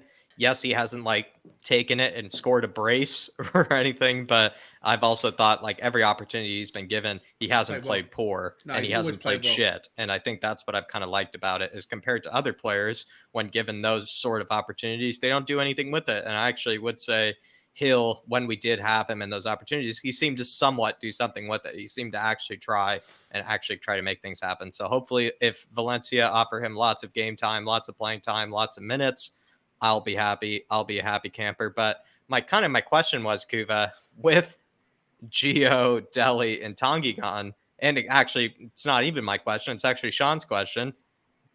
What do Dave and I have to talk about anymore? There's nobody to blame. There's no fall man. There's nobody to rant about anymore. What do we even have to talk about? With those 3 gone. we just pick on the next one that's not performing very well. Who do you think that person you're will be? supposed to. It's what surely this is what fans are supposed to do. If somebody's consistently letting you down in the team, you let them know it.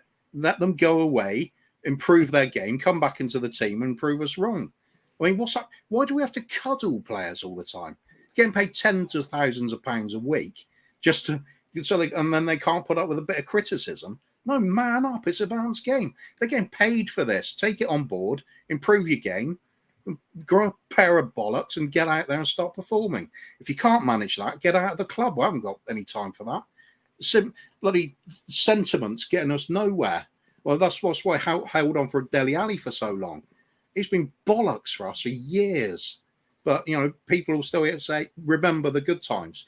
Fair enough, he did play well for us. But you've got to, at one point, look at what's right in front of you. And if it's not performing, get them out of the club. So, yeah, the scapegoats are gone, but there's other players that won't be up to scratch, is there? I mean, Doherty, Galini, Emerson, Tanganga even. I hate saying it about Tanganga because he's a youngster and perhaps he does need to go somewhere to develop his game elsewhere. That's a bit of a harsh one with him. But there's lots of the others just not making the grade. I mean, you can buy yourself a bit of credit. Even Skippy can have a bad game, and I'm a huge Skippy fan. But sometimes he's off form. Sometimes he does have a dip. That's okay because he's earned that. He's earned that little respite. You're not on his back straight away because you've seen what he can do, and he's done it regularly.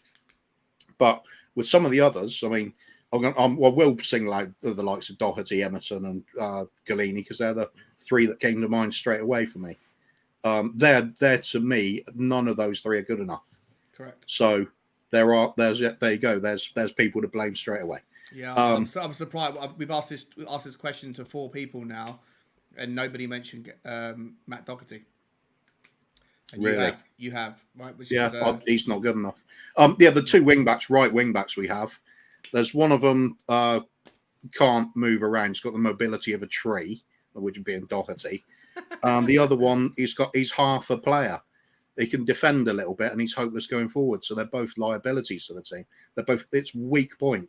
It's why the transfer window for me was not a great one. Because is that why a 3-4-3 is?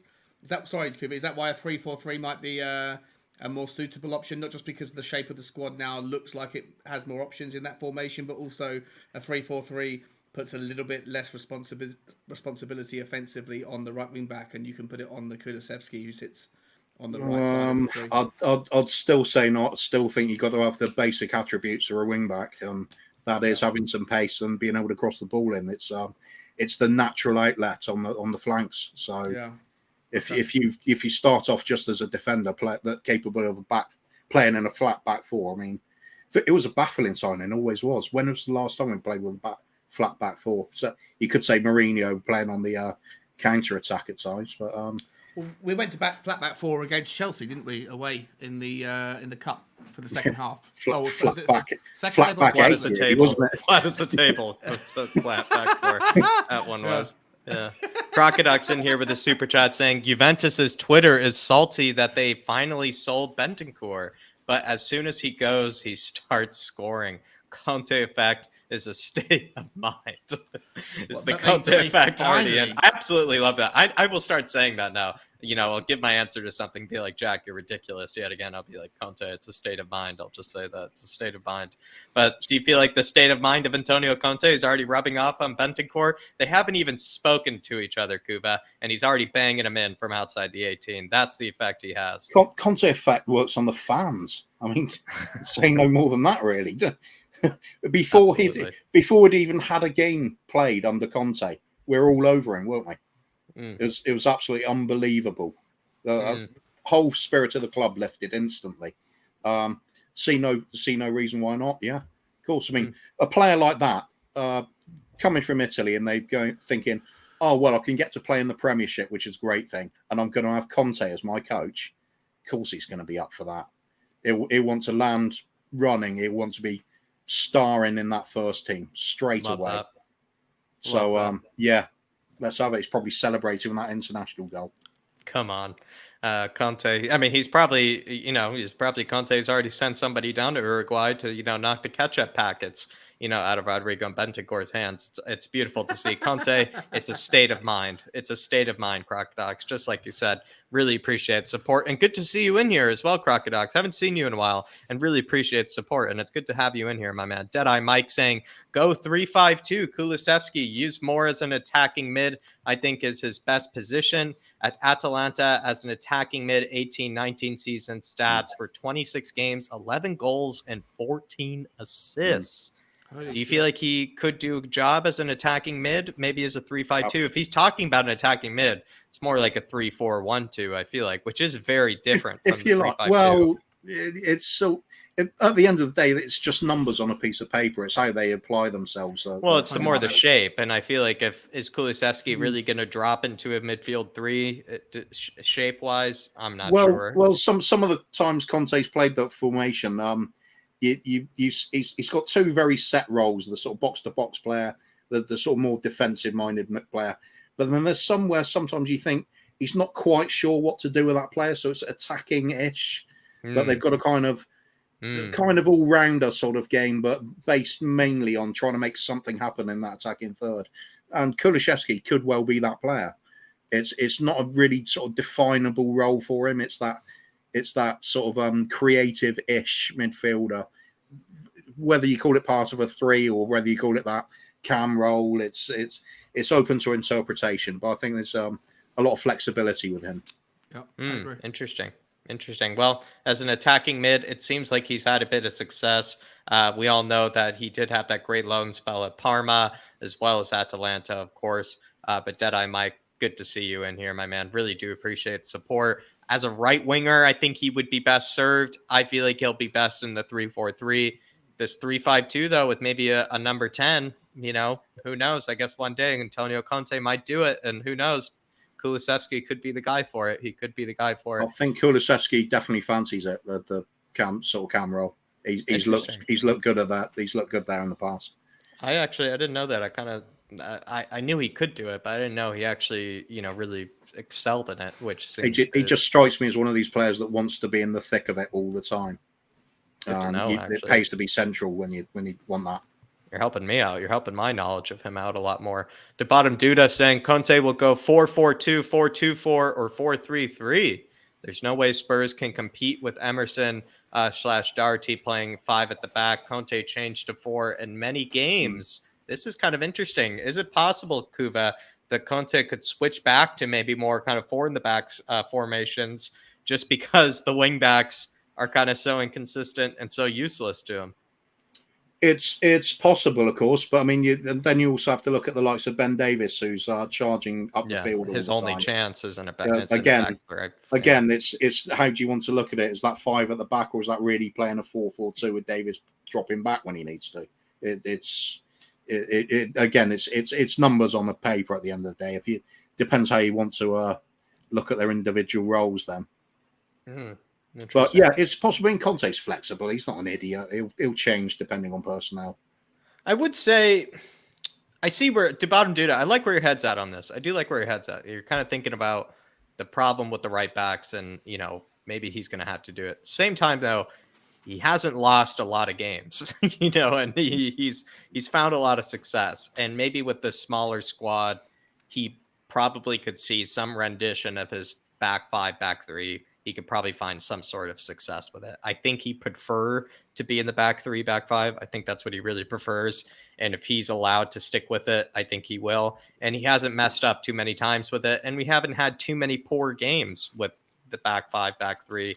And we've seen, as Kuva said, with the likes of Ben Davies and other players, seen the best of them in this sort of formation as well. So personally, I wouldn't change it, but I see where your head is at, especially with Emerson and Doherty. They just don't cut it in the back 3, back 5. They just certainly don't cut it. But Kuva, pleasure speaking with you. Any final words? Any words of wisdom? Any places where people can find you? Maybe a bit more of.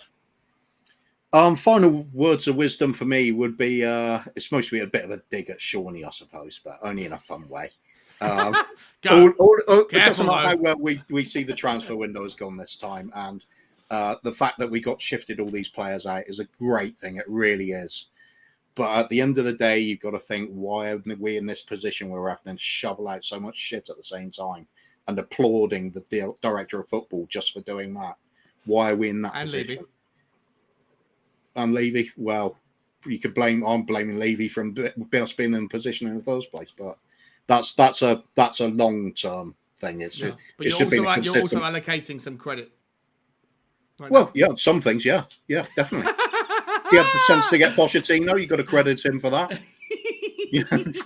He's got Conte now. You've got to credit him for that. I love this. I love you. Yeah, there's you're right. You've got to credit things where he has got it right. If the buck stops at the top, all that's good is his, all that's bad is his. And there's recently more of the last 72 hours. There's more good than bad. If we really I haven't heard anybody.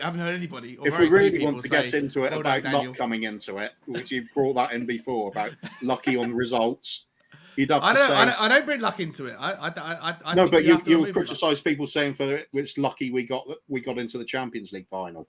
No, I said, but nobody ever mentioned that it was unlucky that we got a dodgy penalty in the first minute. And also you've got to factor in the other things. No one ever remembers that. Anyway, the point is with Levy, it's his responsibility to get us in the position where we're constantly pushing for those titles, pushing for those trophies, and he only seems to take us so far. And I've been frustrated by it for way too long. So that's all I'll say. So I still on Levy out, definitely. Beautiful. Sticking with that, but I'm promising signs with the rest of it. Paratici and Conte, I've got a bit of faith in. And Good to see. A bit more faith in the Paratici. Also, I'll go as far as to say this as well. When it comes to Levy, if he does get this right and the investment is right, and we take an upturn in fortunes and it's consistent and long lasting, you can redeem yourself. I believe in people redeeming themselves. Even Levy, if he gets it right, he can start fixing a few things, but not off the hook yet. Right. There you are. Well, everybody, here's the link to Kuva's channel. Put it up a bit back up there. But everybody, head on over to Tottenham Tantrum Gold. Hit that link. Please give them that subscribe. Bit of that nostalgia trip. Bit of also that history lesson. Also, just kind of you can pick the brains of kind of some wise heads when it comes to Spurs. They can tell you about the glory days, and they can tell you why you should probably be expecting a bit more. I feel like from Tottenham Hotspur at times. And end of the day, who am I kidding anyway? I was lying. Levy out. That's beautiful, Kuva. Well, Kuva, pleasure as always, Kuva. I'll see you in the back end. Pleasure to speak with you. I'll catch you soon. I'll post your link again so it's up the top, buddy. We'll do. Cheers, mate. We'll do. There you are, everybody. That was the last and final guest, William Kelly. I do really apologize. I know you've been trying to get back in. I think the link was taken down just because, it seems like there are no more guests. I don't think I have your number or your email. I know it's all with David. I don't really know what to do because I think Dave is a bit out of the loop for this one. So it's kind of on me. That's kind of on me, William Kelly. But if you can find a way to get in contact with me, I think you would have to do it through David. I'm not sure, but I do apologize, William Kelly. I do apologize. I will try to get you in here if I can. But yeah, maybe Kuva, while I'm just kind of stalling here, maybe you can get him the link if he is still watching. I would really appreciate it. Don't have his number. But here is everybody, Sean's channel. And Sean, maybe give yourself a bit of a plug because you put in a real shift today. Thanks, buddy. Yeah, yes. Spurs Talk Show is my channel. I actually had a real bump in subscribers. It's weird. It's been I haven't done any live streams for a couple of days, but I'm up to like 330 now or something. So I'm on the push to 350. And on my channel, you can find, most of the time you can find me here.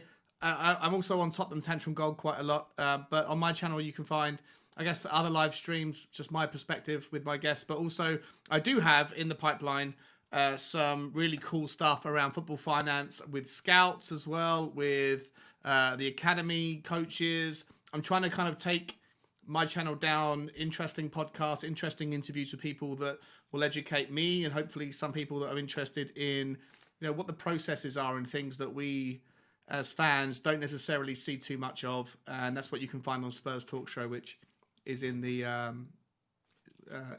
chat somewhere. It's probably far back right now, but beautiful. Yeah, come see me over there. Love to see it. Love to hear it. Love to see it. There you are, everybody. That is Sean's channel. Go check it out. Again, lots of good debates. Also, really kind of informed content. Also, a bit of something different that maybe you're not used to as well, which I think we all need. We all need to kind of watch something a bit different and also different opinions, especially when it comes to Spurs. And then also as well, everybody, just quickly, the second channel flatcapeurotalk released 2 videos. The Rodrigo Betancourt kind of explained video, who he is, what he can bring to Spurs is out. I've also just did a video just today as to the different sort of lineups that we can field with Betancourt and Kulusevski. I kind of just break down what the 3-4-3 could look like, what the 3-5-2 could look like. Let's say Sonny and Harry Kane are missing. Could they fill in for those guys? Things kind of like that. Do check out that one as well. But that'll be all, I do believe, for the show today, unless William Kelly kind of hops in here. William Kelly, I do really apologize, my man. That's really on me. I do owe you one. You'll be first in line next time, brother. But he does say, let's go get top 4. Absolutely love it, William Kelly. We are getting top 4. The push for top 4 is on. And the one reason maybe you should say with this window is, as much as maybe we're not totally satisfied with this window, do we have a better chance of getting top 4 now? I'd like to think we do. I'd like to think we have a better chance of top 4 now. So I think that says a lot about the quality of this window, because if we have a better chance than we did before, that's a step in the right direction, if you ask me. William Kelly is also saying that's all right, Jack. Expect my hitman soon. Hopefully the hitman, just like Antonio Conte's hitman, has the nice barcode on the back of his bald head, my man. So I would know. But expecting the hitman very, very soon, William Kelly. I do apologize, brother, and we will get you on first next time. But that'll be all for now in terms of the show. Long fan show, lots of guests that we've gotten through, lots of really good remarks. I feel like in terms of the transfers, lots of things to be hopeful for the rest of the season. But Sean, it's been a pleasure with you. I would say we'll be seeing plenty more of you. The debate with Bryan Gil, I think, is in the works. Might be like next week, I think, if I'm not mistaken, or like later. I think it's like sometime next week, right? Well, the penciled in date was the 6th or 7th, but as far as I'm aware, that's still the date is happening. But Jack, I'll talk to you about it afterwards. Yeah, we'll talk about it afterwards. Not sure what's happening there, but the 6th in my diary, it's the 6th or 7th. Yeah. Okay. Well, lots of content regardless, everybody, over the international break that you'll be seeing on the Irish Hotspur. Lots more to be looking for. Plenty of things to be talking about, especially tomorrow. We might be doing a bit of a Kinnicky Antony. I'm not sure. The Old Firm Derby, I believe, is actually tomorrow as well. So Dave's going to be watching that for Celtic. But that'll be all for now. As always, everybody, please like, please subscribe, hit that notification bell to never miss another one. And as always, in Conte we trust, and come on, you Spurs. Come on, you Spurs. Everywhere we go.